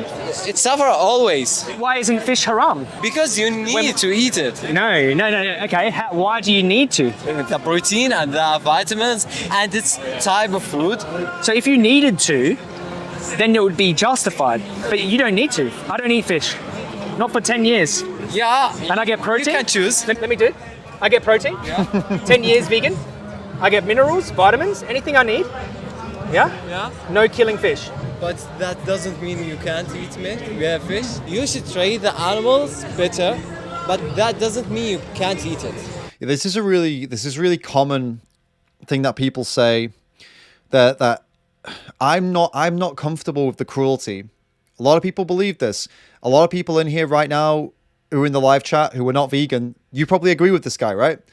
Oh yeah, you know, I don't think it's good to be cruel to animals. I'm right there with you. I get that. But, I mean, if we can just kill them quick ways, nice ways, I'm cool with that, right? I'm cool with that. That's what a lot of people say. But the problem is, guys, this is violence. No matter how nicely you do it, it's violence on an innocent animal who can't defend themselves. We're talking about chickens. Chickens are one of the most abused animals on the planet, if not the most abused animals. Probably number 2 behind fish. Fish are number 1, chickens are number 2. Fish and chickens, guys. Have you seen a little fish? Have you seen a chicken? They're small. They're very frail, as in very easy to hurt them. If you squeeze a chicken too hard, you could kill them. If you squeeze a fish too hard, you could kill them with your own hands. That's how weak they are. Why would you want to be violent to them? Even if it is quick, even if it is whatever this guy's saying, not cool. Why would you want to do that to them? They have done nothing wrong to you. They have lives that they like living. They feel pain. They have personalities. They have a will to live, guys. They don't want to die. And if you've ever met chickens, and even fish, there are videos now even coming out that show even fish can show some kind of personality, even though they're underwater and we don't really understand them. People have fish as friends. There are fish that swim into people's hands and let them throw them and things like. There's loads of videos online showing behavior of fish that is really interesting. And with chickens, people who have chickens at home admit that yes, they have personalities, they have things they like to be stroked sometimes they like to make sounds and sing along to things they hear and stuff. These are individual personalities in these animals.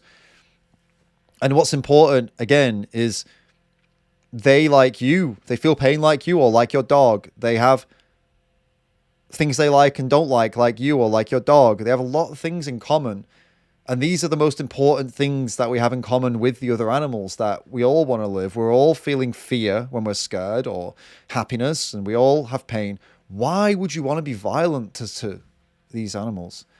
Why choose that, right? No matter how quick it's done, it's still a really violent, nasty thing to grab a knife and go, right, I'm going to kill you because you can't stop me. Horrible thing to do. Paul Man, thank you for the super chat, mate. Is there any dog breeds that speak fluent English? Not that I know of, but hey, maybe there is somewhere. Who knows? And then we've got Vegan Power Lab. Thank you, mate. Testing if Streamlabs works. Hey, David, you're awesome. Hope to see you at Vegan Camp Out. It is working. Great stuff. And 40-year-old vegan, 11 years vegan after working in animal ag. It's not difficult. Yeah, the 40-year-old vegan, guys, is 11 years vegan and used to work for a slaughterhouse. Used to inspect slaughterhouses. Can you believe that? And now he's a vegan. So did it pop up on the screen? Oh, what is that? I don't remember doing that. Has that been popping up the whole time? What the hell? I'm going to have to change that. How many times has that happened so far, guys? With the little from Superbad, I guess it was. I don't know. I am going to delete that so that doesn't do that anymore. I honestly don't think I did it. How do I get rid of it? Give me a second, guys. Let me just get rid of this so it doesn't keep popping up. I don't think I even can. That's funny. So while I'm fixing this, let's ask some questions. Give me a broccoli in the live chat and tell me how you're all doing. Broccoli in the live chat if you're having a good time. Potato in the live chat if you're having a terrible time. Let's find out. And if you just want to tell me how you're doing, you can do that as well. I'll be literally about 30 seconds while I figure out what the hell's going on and how that GIF came up in my stream, because I just don't like it there and I need it gone. I see you guys. Broccoli's sweet. We've got oh god, what's going on? Oh my god, it's the same. I might have to put like some kind of pinned comment to just tell people, link them straight to a page that explains the whole animals dying in vegetable farming, because since Joe Rogan made it famous, it is just non-stop the same over and over, and I'm repeating myself, answering it over and over and over again. And it's just got to come a point where it stops. Surely, after enough times of explaining why it's a silly thing to say, surely it's just going to stop at some point, and it's going to, I just really hope, because it's getting really old, guys. The whole, vegans are responsible for this, Yes, sure. Vegans eat plants, and plant farmers also kill animals. Plant farmers also kill animals, a lot more animals, for the food that feeds animals, and then they kill those animals. Do you understand, guys? So it's significantly better to eat plant-based and be a vegan than it is to not eat plant-based and be a vegan. Significantly. All right? It looks like I can't change that thing right now. We'll just jump back into the video. And I'll quickly check the live chat, see if I've missed anything else interesting. I haven't heard a thing this moron had said. Eat meat. Yeah, this the kind of stuff that we're very much used to here on the stream. But yeah, you're welcome to stick around. And if you've got anything more interesting to say, please do give it a go. I'm sure you can do better. But again, I'll just I'll give you guys the lowdown on the usual types of things we hear in these streams and see. We get lots of meat emojis like you're seeing now. We get people saying, I'm eating meat right now. We get people saying, vegans are hypocrites because plant farming also kills animals. That one is probably, along with the I like meat and I like steak, those are probably the 3 most common ones. So I've already answered the whole... Well, the meat emojis is no answer to that, really. It's just, okay. The I like meat one, again, with whatever. And the whole, whoa, vegans still kill animals thing. We know that. We understand that living on Earth comes with a cost to animals. The only solution to that would be to self-delete. But we ain't going to do that, right? Because that doesn't make any sense. So what do we do instead? Well, first off, we stop paying people to breed animals into the world and then kill them. Seems a pretty damn good thing to do, does it not, guys? Spoiler, it is a good thing to do. Don't give people money to make animals do it, have babies, and then kill them and their babies. I think that's a pretty solid choice to make in life. That's being a vegan. That's what it is. Simple as that. You don't pay people to do that. And you also don't pay people to grow tons of food for those animals too.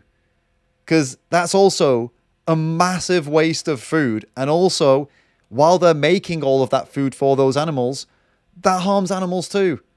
So it's harming animals to make the food for animals to then harm the animals that they're feeding the food. It's terrible. So that's it. That's all it is, guys. That's why you should be a vegan. It's pretty simple stuff. I think. I hope. If it's not so simple, if you're not finding it simple, then you can get in the chat and try and explain why you think it's more complicated than that. But I feel like it's pretty straightforward. Now, you overcomplicate it. I think people overcomplicate it to try and defend themselves, but realistically, it's not really any more complex than what I've just explained. Let's jump back into the video. If you want to eat this animal, it's okay, but don't kill it in this way. But they are being killed in a horrible way. Yeah, this is horrible. But so when you buy fish, they come from a fishing boat. Yeah. And they all suffered. What is more halal? Eating fish or not eating fish? Both. Yeah, but one's suffering and one is not. But you are suffering right now. No. You are suffering. Not like the fish suffer. Yeah, not like the fish, but everyone suffer. Oh, man. This is the life. No, brother, there's strict guidelines in Islam. Yeah. There's strict guidelines on killing cows, on killing lamb, Yeah. and you can't cause animals suffering unjustly. True? Yeah, true. Okay, now fish are But being you caused... can eat them. But it's haram to eat animals that have suffered. Yeah, I know. That's what's Cause suffering. So Joey's pointing out, the vegan's pointing out to them here that if they believe in halal, then all animal products are haram because of they all suffer. I saw a quick message earlier just here. I just saw a live chat. Some guy, Adam Martins, is saying, I'm on my farm right now and they're coming up to me. Well, Adam, I assume that you're talking about cows. Maybe, I guess cows, and they're coming up to you. Do you know why they come up to you? Because they trust you. Because on your farm, so far, they've not had a reason to not trust you, right? Because maybe you've not hurt them yet. You've not done anything bad to them yet, right? That makes it even worse when you are going to do that to them. Because they trust you. They come over to you. Maybe you feed them. They like you. And what are you going to do with that trust? What are you going to do to them? You're going to use your trust to get them onto a truck. And then where is that truck going? It's going to a slaughterhouse. Why? Because you sold them to a slaughterhouse, dude. The animals that trusted you, that came over to you to maybe for some love, for some food, you took that trust and then you sold them. You sold them off to be killed. Now you're getting angry about that, Adam, in the chat. You're getting angry because I'm saying that. Of course you do that, Adam. What kind of farmer are you? Or do you kill them yourself? Which is it? Because either way, you're going to kill them, or you're going to pay someone to, or get someone to buy them off you and they kill them. So which is it? Or are you not actually an animal farmer? They're the options, mate. Because then what happens to them then? If you don't do that, and what are you doing then? I'll wait for a second. Let's hear this. Let's hear this from the farmer, who I actually don't believe is a farmer by what he's saying. But no offense, Adam, but you're not sounding like a farmer. And also, what are you doing on YouTube live? If you're a farmer, surely you'd be too busy with the animals and farming to be commenting in a live. Isn't that what farmers are always saying? Animal farmers, like, it's such a busy job, 5 a.m., working all day, really tough. And it is really tough. And I would never expect a farmer to be popping up in my live chat because they work like hell. It's crazy. Oh, so it's not your farm then, is it, Adam? Come on, explain, Adam. Explain what you do with the animals if you don't kill them. We need to hear. I'm waiting for you, mate. I'm waiting for you. And please don't misunderstand me here as not having respect for farmers. I think farmers are awesome. Plant farmers, the farmers that feed me, that feed the vegans, that feed all of us, actually. They feed 100% of the world because everyone's eating plants. I respect these farmers. They're doing work, keeping us all, fed. I don't like that you choose some really destructive methods. I don't appreciate that. But I appreciate that even the animal farmers, I appreciate that they, in their mind, they feed in the world and kind of what they're thinking and what they're doing. I just don't agree with some of the farmers, and I don't agree with the animal farmers farming animals. I don't think that's right. But it doesn't mean I don't think it's a tough job. It doesn't mean I don't respect the grind that they go through to make all the stuff work. I get that. I just totally disagree with what they're doing to animals. So, look, Adam, you're saying you respect animals. I'm not questioning that you do or don't at this point. I'll believe you. Fine. You respect the animals on your farm. You still sell them. You still kill them or get paid. Someone else pays you, buys them, and they kill them. Now, you've said you don't do that. So again, I'm going to wait for you to explain how your farm works if you don't do that. You don't sell them. So then what happens to them? And what are we talking? Are we talking about cows? What happens to them then? How are you making money? Explain, please. You're saying now you don't send them to slaughter. I can see that. So please explain what you do so that we can understand. I'm giving you a chance, dude. I'm not arguing, fighting with you. I'm not calling you names. I'm being very patient because there's a lot of people talking here. Right, you've got cows, sheep, and goats. Now, please tell us then, what are you doing with them?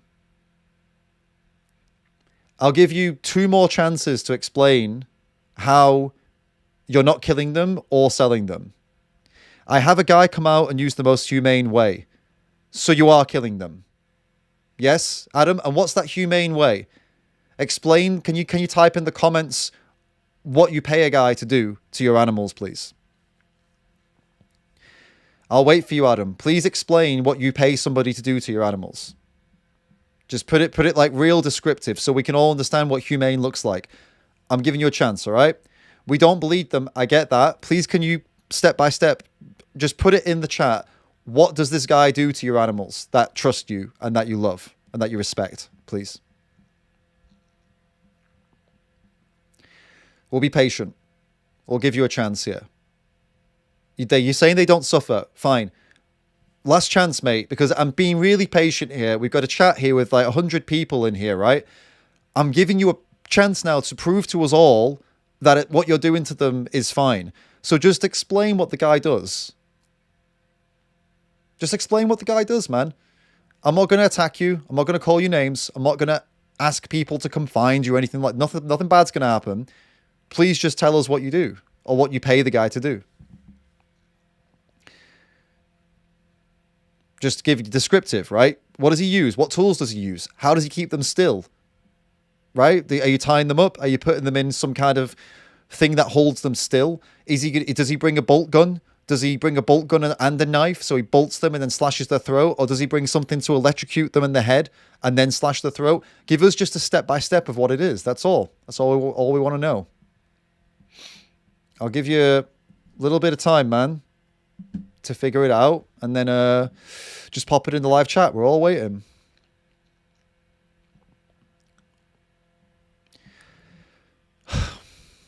We'll give him till a minute from now to see if he's going to do it or not. And then if he doesn't do it, I'll explain what I think is most likely happening, and then we'll move on.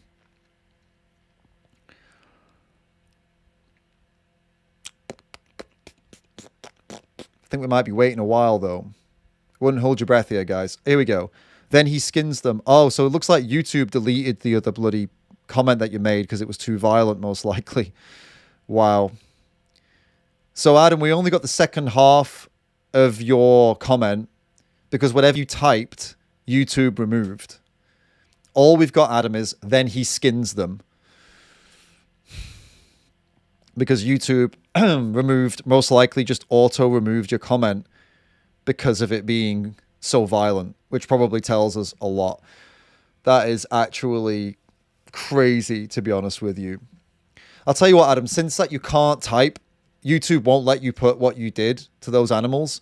I will describe what I think you did to those animals, and you can say it's right or it's wrong, okay? So you're paying a guy to come out, and I'm assuming he's going to bring a mobile captive bolt gun with him that he brings with his own kit and his own gear. Then I'm going to bet that you've got a system there where you can get them filtered in one by one in between some bars, right? So you got that whole system, that whole kind of like pathway that brings them in, and then you can close the thing behind them one by one. I'm going to guess he leans over with this bolt gun, puts it on their forehead, and pulls the trigger. And that shoots a bolt that just smashes them and cracks their skull open and knocks them unconscious. Then he would slit their throat. It'd go in and slit their throat. And then you pull the animal out, and then he does it to the next one if there's going to be more than one, right? Tell me if is that correct? Is that what he's doing? Yes or no? Is that what he's doing? Just a quick yes or no in the chat. It's not a bolt gun. Okay, so what is it? Electrical stun? Is it electrical stunning, Adam? Is it electrical stunning, Adam? I'm talking to Adam, guys. You guys are saying no. I'll wait for a second.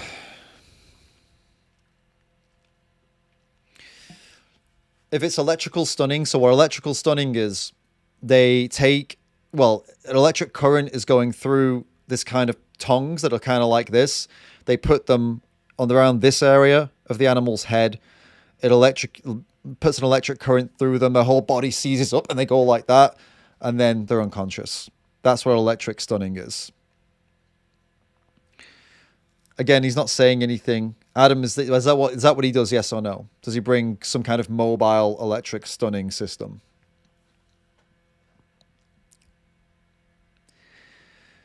Yes, yes, yes. Once again, we have the half-blood Phoenix Fire guy now is saying the same thing. That's from Joe Rogan. Don't listen to Joe Rogan and Ted Nugent for your information. If you want to go back through the stream, we've already explained this a load of times, mate. I'm not going doing that again. As for Adam, where is he, the farmer? He says that he uses a rifle. Okay, so it's even more kind of like, it's more like a bolt gun than it is electrical stunning. So let's get it straight then. So you go out there, Adam, you get the cow or the sheep, or what was it, cows and sheep and goats, you said? You bring them in because they trust you and they like you.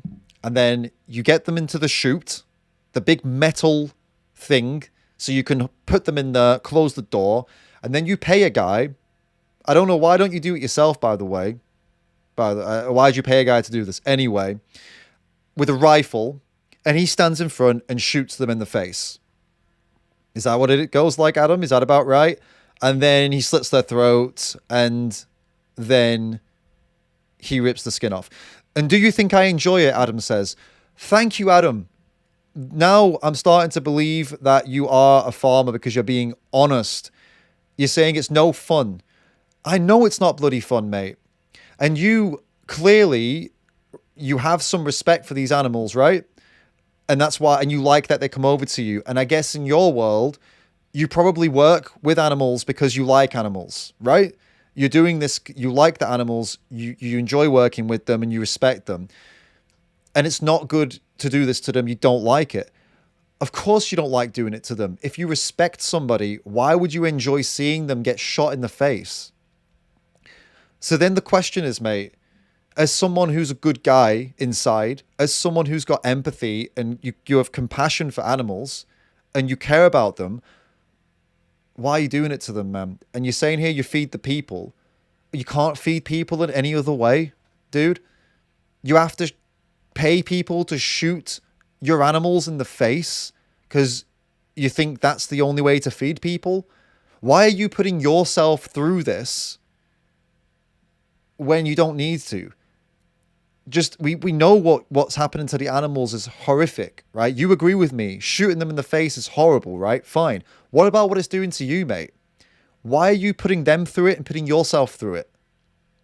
You don't need to, man. You don't need to do that. Now, I don't know what you believe about nutrition. I don't know what you believe about plant-based nutrition, animal-based nutrition. Look, I don't want to get into data and studies and all these things. Just know that you can be healthy eating plants. You can get all protein from vegetables and plants and nuts and seeds. You can be healthy. And that's just now, that is known, mate. That is just known information. Okay? So now we're switching, Adam. You're talking about how many rodents are killed for vegetables. Mate, the majority of crops grown in the world are grown to feed to animals. In animal agriculture, in all these farms all over the world, mate. We can grow vegetables, we can grow plants without killing animals. That's an option that we can do. You, mate, as a farmer, you could become a crop farmer and you could say, do you know what? I respect animals, so I'm going to find ways to grow crops and not kill them. You could be the first person to do that or one of the first people to do that because you respect animals. But you're never going to be the first person to be making animals into meat without hurting animals because you have to go out and kill them. You don't have a choice with meat unless you want to go and work in a lab somewhere and make cell-based meat, but that's not your area, is it? As a farmer, you can't do that. So if you respect animals, mate, why not actually do something that's much better for them and look into doing a crop farm, vegetable farming, and try to make it the most animal-friendly crop farm that's ever existed. As somebody who respects animals, as somebody who understands farming, as somebody who has an idea of what it takes to run a farm. You could be one of the first people to do it. You could be teaching other farmers how to do it, man. That's something you can become a part of. There's tons of people in the world, organizations, ex-animal farmers, ex-ranchers, and they've all come together and they've made organizations to try and help people change and everything. You can check out one, Refarmed for Good, I think it's called. Is it called? No, it's just Refarmed, right? Annie, put it in the chat if you can find it.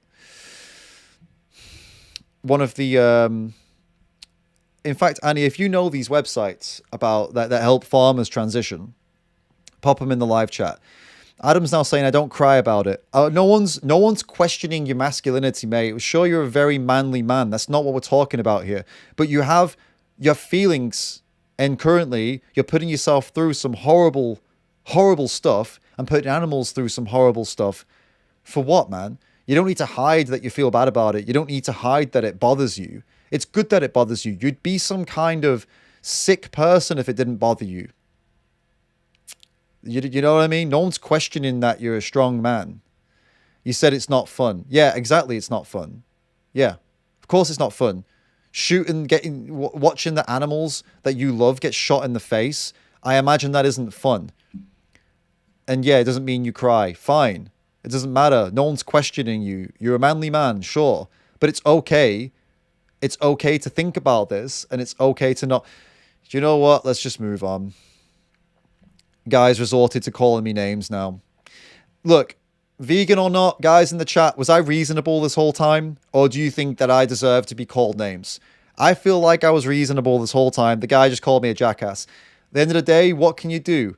I've kept my cool. I've stayed calm. This guy is paying people to shoot animals in the face, something I'm really against, and I care about animals so much. I sat here, I stayed calm, I didn't shout at him, I didn't call him names. What else do you want from me, right? Look, Annie, put the links in the chat, okay? Put the links in the chat about the people that help farmers change. There you go. There's Refarmed there, and there's some other ones as well. So Annie will put these links in the chat. Look, Adam, I don't know what's going on, bro. You said you're talking to a different Dave. My bad, mate, if that's the case. But listen, let's be real here, man. We'll leave it here. You're one of the first farmers I've spoken to in a long time who has admitted that they don't like killing the animals that they care about. Most farmers try and hide that. They pretend that they do like it. They pretend that it's fine. You admitted that you don't like it. You don't find it fun. And that tells me that inside, you know it bothers you. And it's good that it bothers you, because that would, if it didn't bother you, dude, you'd be crazy. What the hell? Who enjoys that? Who would spend all this time with animals and then enjoy paying someone to shoot them in the face? Nobody would enjoy that. And if you do, there's something going wrong up here, isn't there, mate? But you're not like that. So listen, Annie's put some links, the Transformation Project up there, and Refarmed. Just don't commit. You don't have to commit to anything with me, mate. Just go and have a look at these links. Check it out. Have a read. These are people who are farmers who have changed their lives and changed what they do and what they're farming. You could look into that too. There's nothing stopping you, dude. Life is full of possibilities. You don't need to be stuck in one corner. You don't need to just keep on doing the same thing until you die. You can change. You can do something great. That's up to you, man. But I really hope you'll check out those links that Annie has put in there for you, all right? So if you scroll up there, the Transformation Project, and Refarmed. All right, mate? Nice one. Now, we're going to get back into this video here, which is, again, this is for those who are just popping in now, aggressive Christian interrupts vegan versus Muslim debate. And before we get into it, I just want to quickly read a comment that made me laugh just now. I see the devil in your face, David. Oh my God. You know, our live streams, usually some funny stuff happens. That's probably one of the funniest moments. I've been called a lot of things. I've had a lot of people say a lot of things about me on YouTube. But someone saying they see the devil in my face, that's a new one. I quite like that one. Please, that's the kind of stuff I'd like to see, guys. None of this, I love meat, or meat is good, or I'm eating steak right now, or animals dying, vegetable farms too, and vegans are hypocrites. That stuff's boring, guys. That stuff's boring. Tell me you see the devil in my face. That's the stuff that I like, right? Get creative with the insults if you're going to insult me, because that is much more interesting. And it's pretty relevant too, because this is a video that's, you know, talking to religious people, so that's fun. Yeah, don't let them suffer. But they do suffer. I know. They do suffer, and you still eat them. I still eat them, but I need to. Not in here, because I know it's suffering here. But you don't need to. My back country, I know the way they kill the animal. Did you watch your sheep? Yeah. Okay, did they suffer when they got their throat slashed? Yeah. But not look like this. They suffered though, didn't they? Everyone will suffer. Did your when sheep he want to does. die? No? Do you want to die? No one wants to die. So if your sheep didn't want to die, what's the most merciful? Cutting their throat when you don't need to? Yeah. Or letting them live? What's the most merciful? Let them live. So why aren't you being the most merciful? Maybe because we want to eat them. If I had a lamb, I would look after them and I would never kill them. Only if they got so sick that they could no longer live and I was doing them mercy. What lets you think this is mercy? It's the right thing to do, leaving, if they can't Who be told helped, you this is right?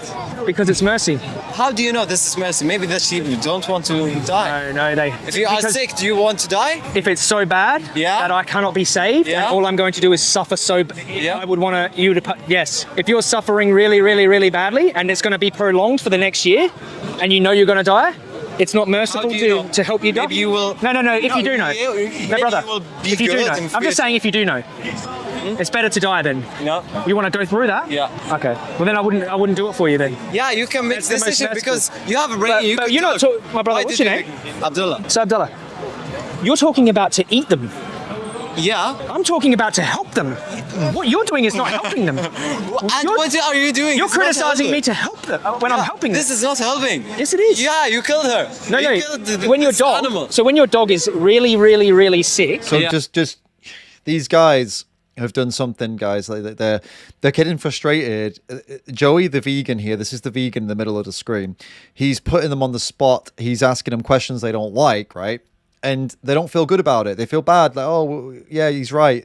And because they feel bad, they're trying to spin it on Joey now, because Joey says that euthanizing a sick animal is a good thing, Joey says, right? If you find an animal who's suffering and the only option for you to do is to put them out of their misery, Joey's saying that's a good thing because you're helping the animal.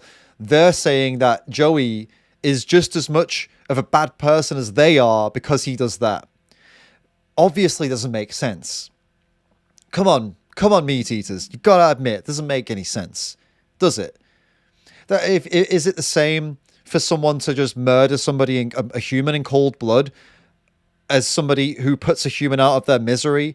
If they're on, so imagine if they're climbing Everest, right? And someone gets a horrific injury and they're going to die slowly, or in the middle of a jungle, they're going to die slowly and there's no way to save them. And they kill them to put them out of their misery. Is that the same as someone who just goes out and randomly murders people? Of course not. Of course it isn't. But that's what these guys are trying to do now. Why are they trying to do that? Well, it's because they feel bad. And when they feel bad, they have to try and feel good again. So how are they going to try and feel good again? They're going to tell the vegan that he's just as bad as them. It doesn't make sense, obviously, you know? But this is what happens when you're in the heat of the moment, when you're fighting and arguing and you don't like what someone's saying to you and you don't have a good reply. This is the kind of thing you end up saying. Yeah. And you take him to the vet. Yeah. And they say they are suffering really badly. We cannot help them. The most ethical, humane, compassionate thing we can do is to give them injections so they go to sleep. Would you not do it? Would you keep them alive and suffering? Yeah. Yeah. I think Because that's wrong. I don't know that future. That's not merciful. Maybe they will getting better in future. No. Even if they won't? Yeah. Even Did you ask them? They don't know. But Did you ask them? The dogs don't know. But The dogs don't know. So what makes you take the decision and they don't know? Because I would do it for my own child. So it's way different. I wouldn't cut their head off and eat them because I wanted a sandwich. But you will kill them. Both are killing. It's mercy. No, No, you said different. it's mercy, and I said One's murder. Both of them are murder. One is against their will. The other is for their mercy. It's different. And the thing is here as well, the amount of times Joey, the vegan on the right, the amount of times he might have to do something like that, he might have to do something like that maybe 10, maximum 20 times in his whole life, where Joey would have to take a dog to the vet, and if there's no chance of them ever getting better and they're only going to suffer from now on, he would pay the vet to put the dog to sleep, euthanize the dog, put them out of their misery 20 times in his whole life. Maybe if he's very unlucky and he has to do that so many times.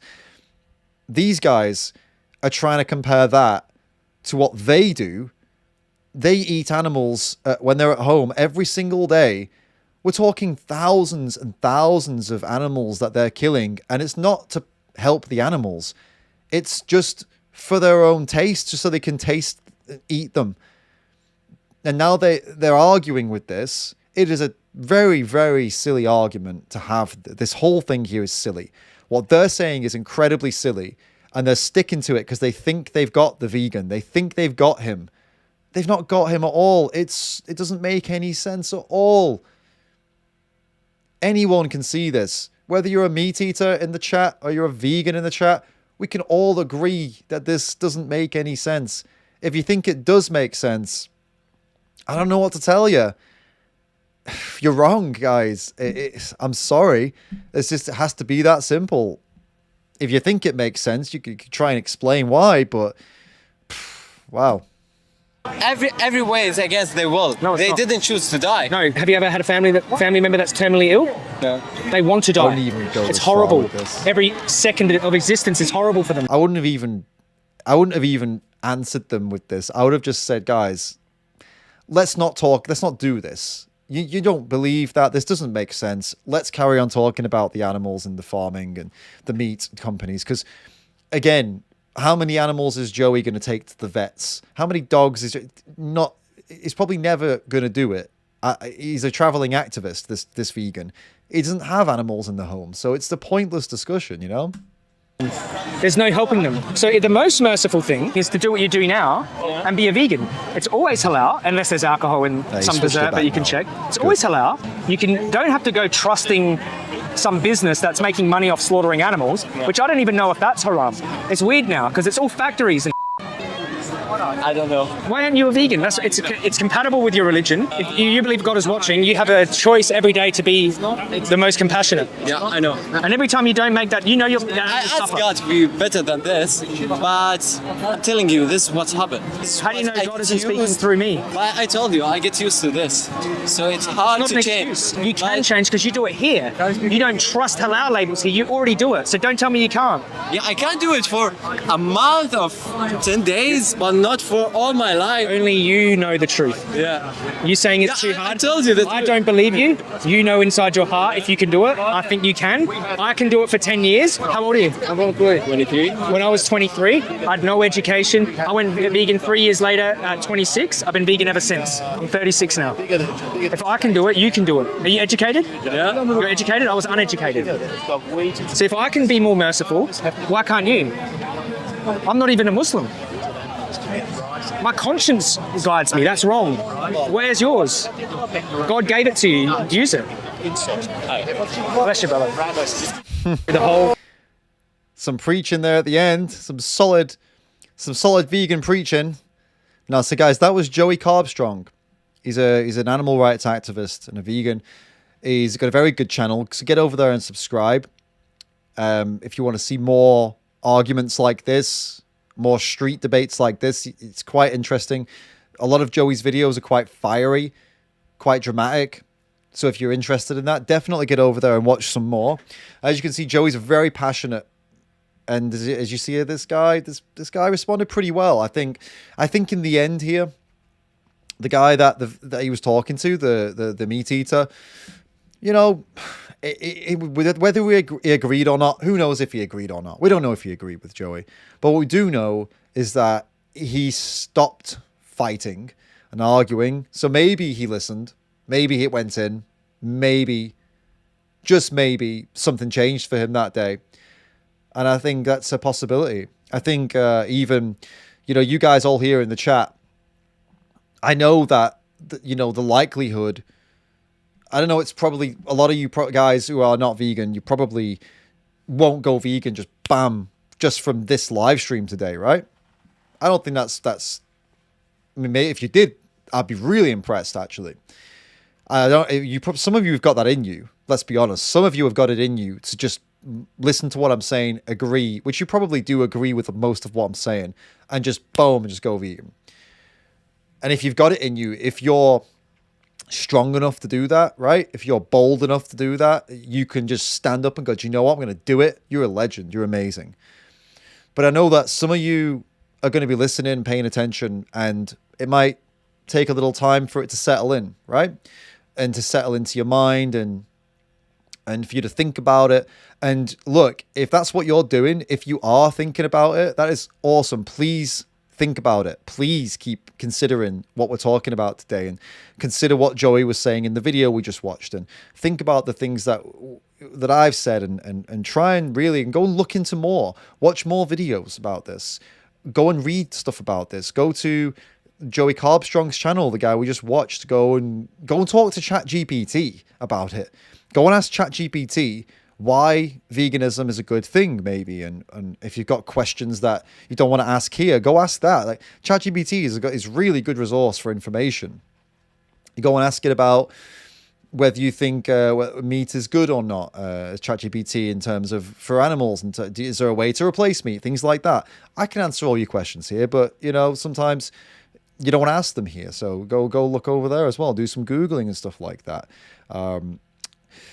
A lot of you keep asking the question about plant agriculture, growing crops for vegans and things like that. Again, go ask ChatGPT if you want the numbers. It will tell you that it's significantly better to eat plant-based for all reasons, including animals that are killed in plant fields. It's still better to eat plants because it's still less plants. You're growing and eating less plants even if you eat all plants. Do you know why? Because there are around 80 to 100 billion animals a year that farmers are breeding and then killing. And what do you think they're eating? Plants. So it's still better to eat plants directly. ChatGPT will give you the numbers on that if you want. And there's articles out there to give you the numbers on that. There's also a lot of fake news out there, a lot of articles and a lot of misinformation put out there to try and confuse you on that stuff. It's difficult, but just you gotta find the right information is out there. And fortunately, in stuff like ChatGPT, it's the right information most of the time. And if you go and look, there's articles written by people who've devoted their entire lives to this.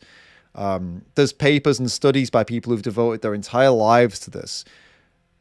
People whose only goal is to get to the truth. It's for you to find those people.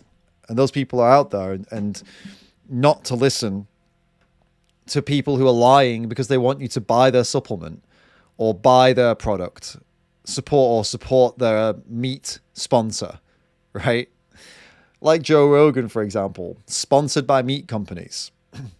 Actually, most of the people who argue against veganism online, they're sponsored by meat companies. They have codes and stuff to buy their meat products or buy their carnivore bars or whatever the hell they're selling. This is a business for them, right? This is not a business for me. It's not a business for animal rights activists. This doesn't work that way, guys. You're never going to get rich from standing up for animals. It's not going to happen. It's the most unpopular thing. I mean, look at all the hate that I get in the live chat. It's not popular. There's no way to make a load of money by trying to defend animals. People make money by doing plant-based recipes and stuff like that, whatever, but not to speak up for animals like this. Actually, what you'll see is when you guys go watch videos about plant-based diets and recipes, they don't say anything about animals. Do you know why? Because there's no bloody money in it. Because people don't like being told bad things about what they do to animals. So when you're listening to vegans, just be aware that there's no other reason that we're saying these things other than that we're trying to do good. We're just trying to help animals, right? It's not about anything else. I'm back in the chat now, guys, so let's have a look. What's going on? Pavel says, who cares about animals when people are sick and malnourished? Pavel, my first question to you would be, what are you doing for sick and malnourished people? Because people that usually say that are usually doing nothing for them either. And I don't want to try and call you out here, but have a think about why you made that comment. And then another question to you would be, do you think it's possible to help sick and malnourished people and also not abuse animals? The answer is yes, you can. And actually, I have done that. I have been out and fed the homeless. I've been out on homeless food drives where we only fed them plant-based food. We took out plant-based foods for them. I used to do this every weekend. I don't do it anymore. I moved away from that area. But yeah, we went out every weekend and we fed homeless people with plant-based food. Just a couple of weeks ago, you can go on my channel and watch this video. I went and also bought some vegan food. I went out giving it to the homeless people in Manchester. So the answer is yes, you can help sick and malnourished people and also help animals at the same time.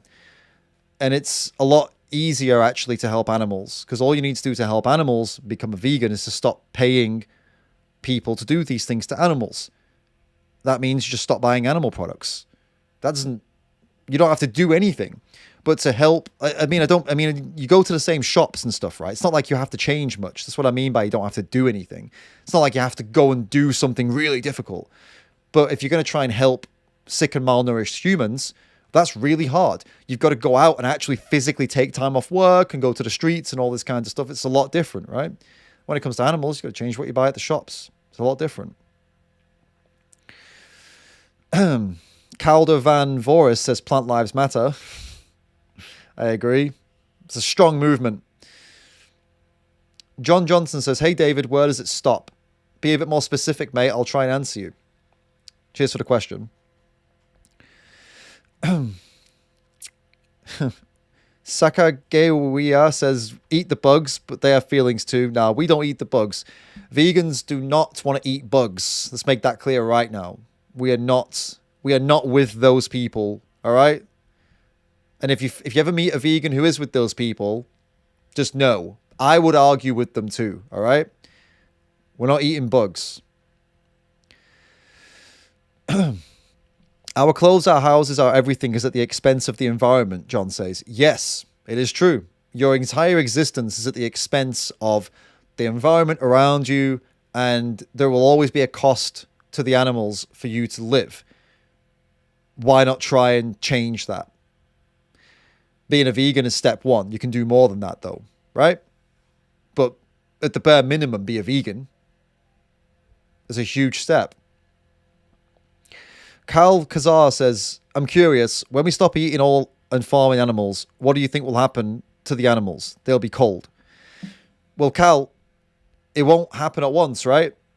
It'll happen gradually, like it is happening.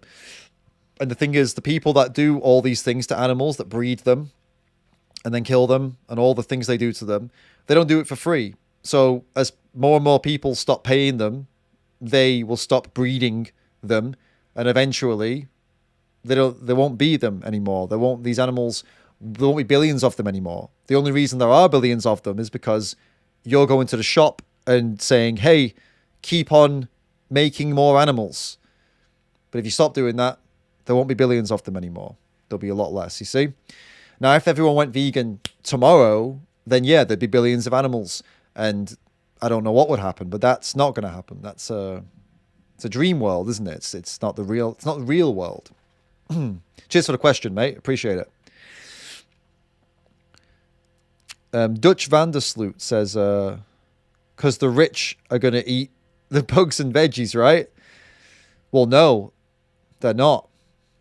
They're not. The rich have got this annoying habit of telling everybody else what to do and not doing it themselves. It frustrates me. This whole thing with bug protein. The rich people aren't going to be eating the bugs. They just want everybody else to eat the bugs. I don't agree with that at all. As it comes, when we're talking about vegetables, we're talking about veganism, that is a whole separate thing. This is not about rich or poor veganism. It's not about who's the elite and who's the poor people and who's this and who's that. It's about animals. And if you want to make it about the rich and the poor, think about this. The people who own all the farms, all the slaughterhouses, the meat companies, the egg companies, the dairy companies, they're the rich ones. And they're spending hundreds of millions on tricking you into thinking you need their products, or you'll be unhealthy, or you can't get protein. They trick you into thinking all their animals are well taken care of, and that they're all happy, and that they don't kill them in a bad way. But they do, because there's no good way to kill animals. It's all bad, right? So if you've got a problem with the rich and the fact that they're hypocrites and that they just want to control us, stop funding the biggest liars out there, the ones that own all the animal companies and all the meat companies and all these guys. They've been lying for years. And you don't even need to support the vegan companies if you don't like them either. Just go and buy vegetable products, lentils, chickpeas, all nuts and seeds and seed butters, nut butters, and all different types of grains and all this stuff. Buy the stuff that if you don't want to support the big vegan companies, buy that stuff and make your own food, right?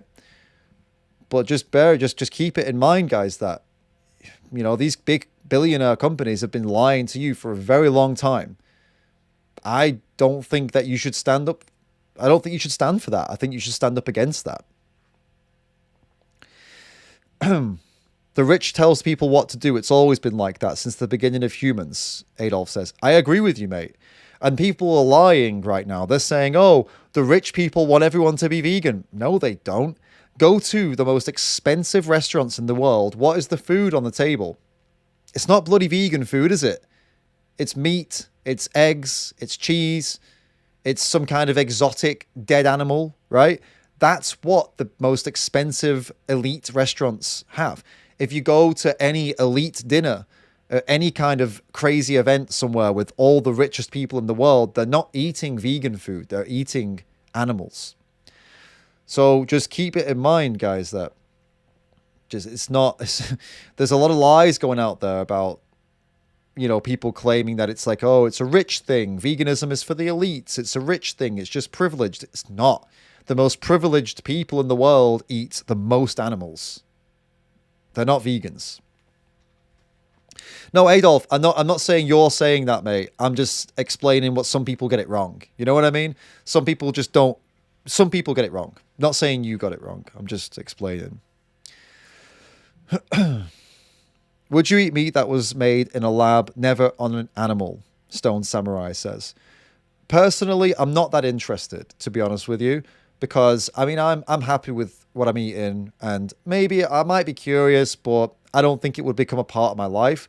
But I think it's a good thing that it's happening. I think it's a good thing that we're going to be able to get meat without the animals. I think it's a good thing for everyone, because for the animals it's good because then they're not being in these places and having these horrible things happen to them. For the humans it's good because then no one has to get a knife and stab animals anymore. I mean, God, can you imagine what these people are doing? Think about that. 9 hours a day just killing animals. Do you know what that does to your head? Think about it. Imagine the world where no one's doing that anymore. So good for animals, so good for the people that don't do those bloody jobs anymore and do something else. Maybe they can help work in the labs or something, or like get a similar job doing, I don't know, like a skilled job somewhere else, right? Because that is horrible. Can you? And I'm not just saying, oh, imagine what it does to them, because there's actual evidence of what it does to them. They've done studies on it. Gives them paranoia, anxiety, post-traumatic stress disorder. They become antisocial. They become violent. They have violence in the home. They have violence with their friends. Just last year, the year before, some of these people who kill animals for a job, they were killing each other. There was a fight in one of the parking lots of one of these places, and one guy shot the other guy. There was another one who stabbed the guy. This is what this job does to people. So, yeah, imagine a world where none of that is anymore, right? And that's what the lab-based meat can do, the cell meat, right? But also, we don't even need to wait for the cell stuff. We don't need to wait because you can just choose to eat something different right now. You don't need to pay slaughterhouses. You don't need to pay for meat. You can just eat the vegan stuff instead right now. You guys have that choice. I think that's amazing that you guys have that choice. What a world that we're in, where we know we have the choice. We know we can get all of our nutrition without meat, without eggs, without cheese and milk. And we don't need that stuff, right? That's a great, what an awesome place to be in 2024. We know that. And even better, all the products are out there. So if you want to be some kind of junk vegan and just eat vegan burgers, you can do it. If you want to be some kind of super healthy vegan, you can do that too. And you can eat all the healthy stuff instead, like all the grains, and you can figure out your recipes and stuff. You've got so much choice right now. It's really a great time to be alive. You got to make the most of it. David, I agree it's a choice, but I don't think it isn't impossible to have a moral consumption of animals or animal products. But it is impossible to morally eat animals and animal products when you don't have to, when it's not for survival. Because there's no way to commit violence to animals without it being wrong if you're just doing it for fun. So for example, if there was a bullfighting, right? So they torture the bull, right? But what about if they said, hey, do you know what? We don't torture the bull, we kill him real quick in the bullfight. So it's really fast. Well, why are you doing that? Why are you doing this to the bull? Well, just we enjoy it. It's a sport. Well, that's not cool. Like, no, most people would say that's not cool. I don't care how quick you kill them. It's not okay. Because it's just for pleasure. And that's not fair, right? Not fair on the bull. Well, so is eating the burger, man. Eating that bull in a burger is also just for pleasure. Awesome. John agrees with me that 100% that bullfights are wrong and killing for sport is cruel. Awesome, mate. I agree, right? Well, for sports, it's just fun. But eating a burger is also just for fun, man. it's not that different. It's not that different at all. If it's just for your pleasure, just for your fun, how is it any different from the bullfighter when you eat a burger? If you go to McDonald's now and buy a burger, and it's just because you like the burger, but you could have just eaten a veggie burger instead, how is it that different from the bullfighter? How is it that different from paying and going, I'm going to go watch a bullfight? It's not that different at all, man. Both of these things are for fun, and both of them end up killing an animal. You get calories from a burger, Nick says. I get it, mate. But it's still calories you could get somewhere else. You only ate the burger because you liked it for fun. You could get calories, you get protein, you get nutrition from an alternative, a vegan one instead. Or just eat something completely different that doesn't have any animals in it. And you could still get the same calories, nutrition. It's just because you like it. It's just for fun. I'm glad that you guys said you're against bullfighting. It's important that we're all on the same page, right? Because that's disgusting, right? It is absolutely horrific what they do to the bulls there. And anyone who is passionate against the bullfighting, because it's wrong to do that to animals for sport, it's wrong to do that for fun, that is an amazing place to start. And I'm so happy that you said that. Because now you agree with me that it's not okay to kill animals for fun, right? Great. That's exactly why people go vegan. Because it's not okay to kill animals because I like cheese. Which, by the way, the milk industry kills animals too. Where do you think they go when they're done? They kill them, the meat industry. They go straight there. Same with the eggs. The chicken, straight to the meat industry. So when you eat an egg because it tastes good, killed an animal for fun. Eat a burger because it tasted good, killed an animal for fun. I think we're all against killing animals for fun, aren't we? Apart from some hunters and stuff. And a lot of people disagree with them too, which is good. Because, I mean, God, if you go out killing animals for fun, I don't want to live anywhere near somebody who likes doing that. That's quite a dangerous person, isn't it? I'd say. How do religion and veganism combine or contrast? That is an interesting question, Nick. So how do they combine or contrast? So, okay, so they can combine in many ways. So, for example, I can go through each of them. So with Christianity, I mean, the doctrine of what Christianity teaches people is the Ten Commandments. What's the main commandment? Don't kill. Now, a lot of people say, oh, it's just humans, right? Okay, fine. But, I mean, it doesn't say that. So it says don't kill. And then the rest of the Bible says all different stuff and other stuff about animals, whatever. The point of Christianity in the Bible and is that God never told Christians that you have to kill animals.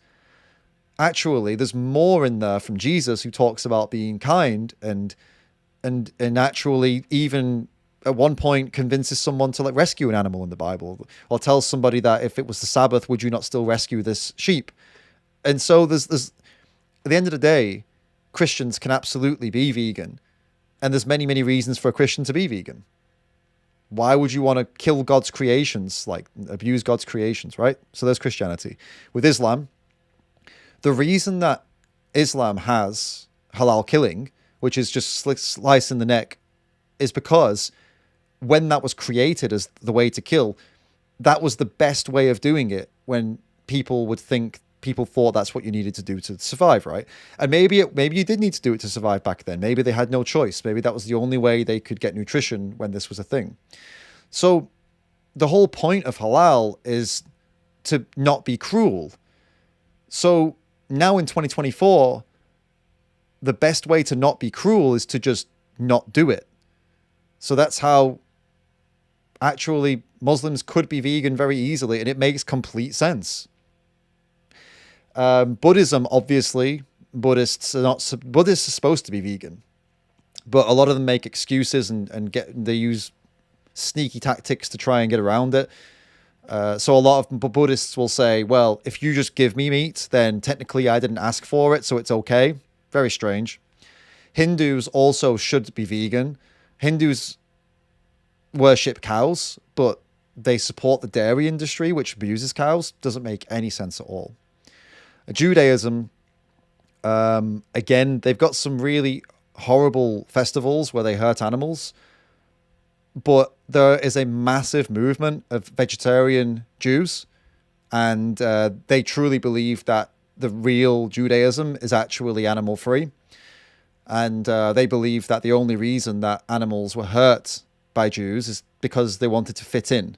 It was not actually a part of their religion. It was just fitting in with everyone else. So that's interesting. And I think that's pretty much all the major religions. So yeah, at the end of the day, there isn't a religion, there isn't any religion that is incompatible with being a vegan. They're all compatible. There's no reason that any of these people following these religions wouldn't be a vegan. None of them are going to go to hell for being kind to animals, right? There's no book out there that says you go to hell if you're kind to animals. It's not happening. Great question, by the way. Appreciate that thoughtful question. Jason the Gecko asks, are you a vegan? I am indeed. I've been vegan for about 14, 15 years. Yep. Sikhs also eat meat but claim they're vegan. Well, that's just not true then, is it? They're definitely not vegans.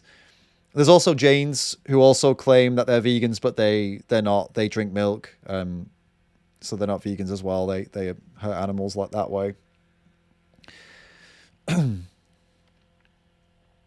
Maya is asking, is it difficult being a full-time activist? Are you dependent only on YouTube? I want to be an activist, but I think job might make it difficult for me. For sure, Mayo, it's not the easiest, for sure. Maybe you could drop me an email or a DM, and I could give you a bit of advice, because this is more. I'm hoping to talk more stuff that's relevant for people that aren't vegan. But yeah, drop me a message, mate, or an email. Cheers for the question. David only gets attention because he's polarizing and controversial. I don't think I've been polarizing or controversial today, to be totally honest with you. Sometimes, though. I'll give you that. Definitely sometimes. Canada doesn't kill our animals if they just want eggs or milk, etc. Nebula's saying. Yes, they do, mate. Yes, they do. Canada kills every single animal in the egg and the milk companies. All of them. Yeah. How do I know that? Because if they didn't, their businesses would collapse. It's not possible. Do you know how many? Let me tell you how many animals are killed in Canada every year. How many animals killed in Canada every year? And actually, we'll pop it up on the screen for you as well. Let's pop it up. Okay, where are we going? All right, I just Googled it here. 841 million in Canada. That was in 2022, so it's going to be a lot more by now because the number's going up. 841 million animals. So that's not all from the meat industry, mate. That's from the egg industry. That's also from the dairy industry. And I guess technically that is the meat industry because that's where they sell them. So once the dairy, the milk companies and the egg companies are finished with these animals, then they sell them to the meat companies and they kill them. Folknose says, you're just playing into government agendas to take over farmland. I don't know what you mean. I guess that's a bit of like with Bill Gates and stuff like that. If you're asking me, do I support Bill Gates taking over all that farmland? No, I don't think that's a good thing. You see, the thing is, you can be a vegan and disagree with some things that are done that you think vegans are pro these things. I don't see why you would think that. Vegans just care about animals. And I'm happy to tell you that I don't support things like the WEF. I don't support eating the bugs. I don't support all these things, mate. And a lot of vegans don't. King Chunk says there's a reason he's skipping over the comments about protecting their crops. The reason they're being skipped, mate, is this 2 hours stream, and I've answered this question 4 or 5 times. If you go back through the stream, you'll get the answer, but I'll very, very quickly say it again because it's just really, at this point, becoming almost a meme. Protecting their crops, my crops. Vegans make up less than 1% of the whole world population, mate. If farmers are killing animals to protect vegetable crops, it's for you, not vegans, right? That's one thing. Second thing, you can grow plants without killing animals, but you can't kill animals without killing animals. The meat companies, the egg companies, the milk companies, they abuse and kill animals in the billions every single year. The plant growing farmers protect their crops. That's something that they do, or sometimes they don't do it. Sometimes they don't kill animals to protect the crops, sometimes they do. It is a lot better to just eat the plants instead of eating the animals and the animal products. Then add on top of that all the plants that they grow to feed all the animals in the meat companies, the egg companies, and the dairy companies. Again, another reason it's better to just eat the plants if you care about crop protection and all that kind of stuff. I know the guys, this is going to get boring now for you guys, so I'm not going to answer that question again because it has been like 6 times now. So I will ignore it if it comes up, just so you guys don't get bored, because it is old.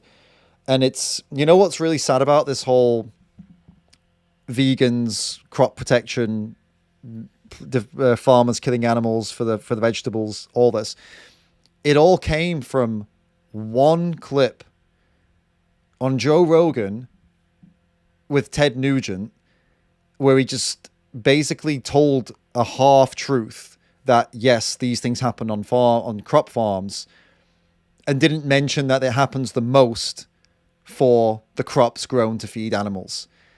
And ever since that video went viral, this whole thing, this point that's brought up is just never stopped. It is never ending. And it's so silly. It's so silly how people have just been really brainwashed by that and haven't looked into it, you know? I don't mind people asking the question, by the way. If someone says, hey, I just heard this, is this true? I can say, no, it's not true. But when people state it as like, this is a truth, this is the fact, it's so frustrating because it's like you've clearly not looked into it. If you literally just asked ChatGPT, you know what, let's just do it. Let's just ask ChatGPT what the situation is. All right, here we go. ChatGPT, hey, I just watched a clip of Ted Nugent on Joe Rogan. He was saying that veganism is worse for animals because vegetable farming kills more animals than animal farming, which is pretty much what he said. Is this true? Okay, is that fair enough? Do you want me to change anything? Do you guys think this is fair enough? Yeah, now someone's saying ChatGPT is not biased at all. Yeah, sure, mate. ChatGPT is biased. Yeah, all right, fine. Is this fair enough as a statement, or do you want me to add anything else?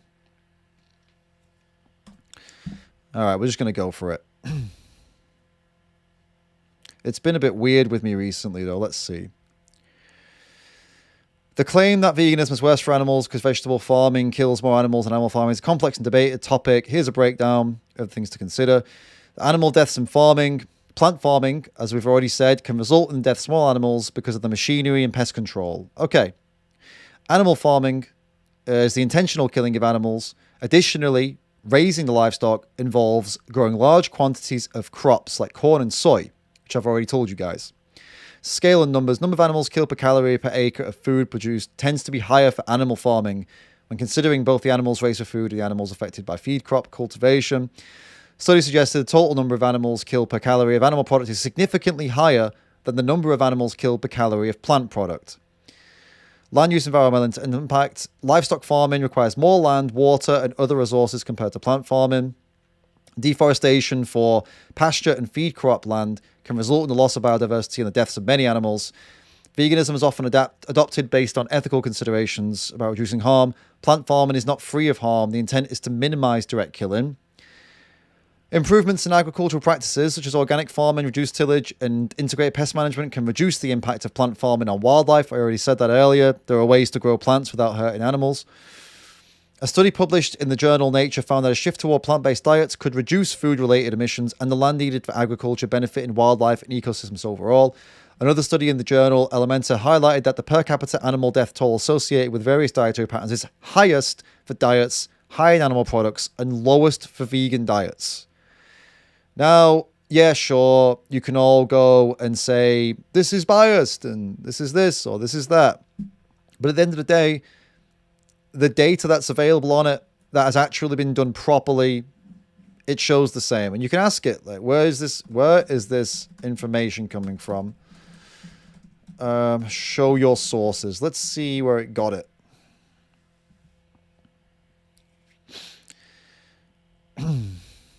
It's not understood what I'm saying. It's just gone and done it again. Anyway, you can spend a bit of time on ChatGPT. You can find the studies. You can find the surveys. You can find the data points. You can find the people who've written entire bloody books on this. You can find all the scientists who are studying this and actually care about the world and don't just care about making money from the meat industry. There you go. Hopefully that kind of deals with that point for the final time today. Veg90 says, it's so cringe that people try to justify this crap. Yeah, Veg90, look, it is annoying and cringe for us as people who know the truth and have looked into this and figured this stuff out. And I get it, and it's frustrating as hell. It's just, I think we've also got to try and remember we're dealing with so much here. We're talking to people that have never thought about this before. We're talking about people who are really committed to what they like and what they don't like. And they don't like vegans, and they like being a part of the system. They like being a part of the normal crowd. And it's our job, really, as people who are not in the normal crowd, to understand that and try and keep it chill and try not, I suppose, to embarrass people if we can help it, even when it's cringe. You know what I mean? Because, like, look, there's a lot of non-vegans here. There's a lot of meat eaters here. And I get it. It's not like I don't know where you're coming from. I understand where you're coming from. I get it. You are part of the majority. It feels good to be a part of the majority and laugh at the vegans. You don't think I get that? Of course I get that. Do you not think the vegans sometimes laugh at you? Of course we do. It feels good to look down on people when you're one of the ones in the majority, right? It happens. It's not good that we do that to each other, but whatever. We're all human, so it just happens, right? So I know it's hard when you hear a vegan talking, you struggle to take it seriously, or you feel like you want to argue and fight. I get it. I totally get it. I'm not trying to fight with you. As you probably see, watch this whole stream back. It's not like I'm trying to fight with you or argue or make out that you're all evil or something like that. That's not what I'm going for here. And I just want to try, honestly. There's two things, my aims for talking to you here on live stream, all of you meat eaters and non-vegans. One is that I hope some of you would really pay attention to what I'm saying, totally agree, and just go vegan. That would be amazing. Two, I just hope to nudge you closer to just paying attention to what you're paying for and nudge you closer to that side. Have you just literally just be more aware of what you pay for and what you fund. And if that feels uncomfortable, do something about it. You know what I mean? Start making changes in your life to actually try and make a difference for animals and not pay all these horrible companies to do these horrible things to them. Claudette says, this guy says he is vegan 14 years. Obviously, he's had meat. Now he's trying to convince people to eat veg. My country Rastas are vegan, bro. It's their choice, so it's our choice to eat meat. Now, I was born and raised vegetarian, so you're wrong about me having meat as part of my life. That was never part of my life. And I'm trying to convince people to eat vegan. I'm trying to convince people not just to eat vegan. I'm trying to convince people to respect animals and actually stand up for them and not just eat vegan, but also don't buy things that hurt animals like fur or leather or animal testing, and don't go to a bullfight or don't go and buy dogs from some scummy breeder. And there's lots of things, but yeah, the main impact we have on animals, negative impact we have, is the food. It's the meat companies, the egg companies, the milk companies. They're the biggest and worst things that we do to animals are through those companies. And you're saying it's your choice to eat meat. Well, yeah, it is. When did I say it wasn't? I'm not trying to tell you that you don't have a choice. I'm trying to convince you to make a different choice. That's all. And I think anyone who has got compassion for animals, or at least is against animal cruelty, I think they should make that choice. Because it's a good choice to make.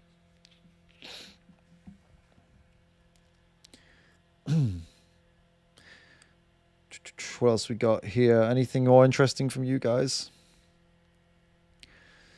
All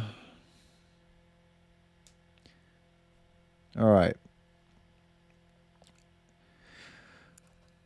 I'll tell you what. So what we'll do is we'll call it wraps for today. I think you guys are having a bit of a debate in the chat, but I'll read this one more out here because this is pretty cool. RubyTube says, I had an English language speech in front of my class for 3 minutes the other day. I spoke about Joey Carbstrong and how I aspired to be like him and how he changed his life around. That's awesome, mate. Very cool. Very nice. Definitely keep that up, man. Always use opportunities. When you get an opportunity to do something like that as part of a class, you should always choose something related to animals and veganism if you get a chance to speak to a group of people that are not vegan. I think it's a really good opportunity. You should never miss that. Amazing. Thank you. No, thank you guys for sticking around today and tuning in. Remember to subscribe if you've enjoyed yourself. If you haven't enjoyed yourself when you hate watched, you should also subscribe. Then you don't miss the next one. You can come along and hate watch again. I've enjoyed talking with you. Most of you guys have been pretty cool. The meat eaters, 71% of you here are not vegan, and that's fine. I'm glad that you're here. Well, I don't think it's fine that you're not vegan. I think it's fine that you're here. And actually, I want you to be here. So please keep coming back. I'm always happy to have a chat with you guys. You can email me with any questions, the non-vegans guys. You can go to my Instagram and you can drop me a message and just tell me what you think. Have a chat with me. I can do my best to get back to you. Maybe I'll even send you a nice voice note. How nice would that be, all right? So I want to try and help you guys, okay? I want to try and help you guys help animals. That's what I'm out here for. So thank you again for sticking around. I will see you all in the next one.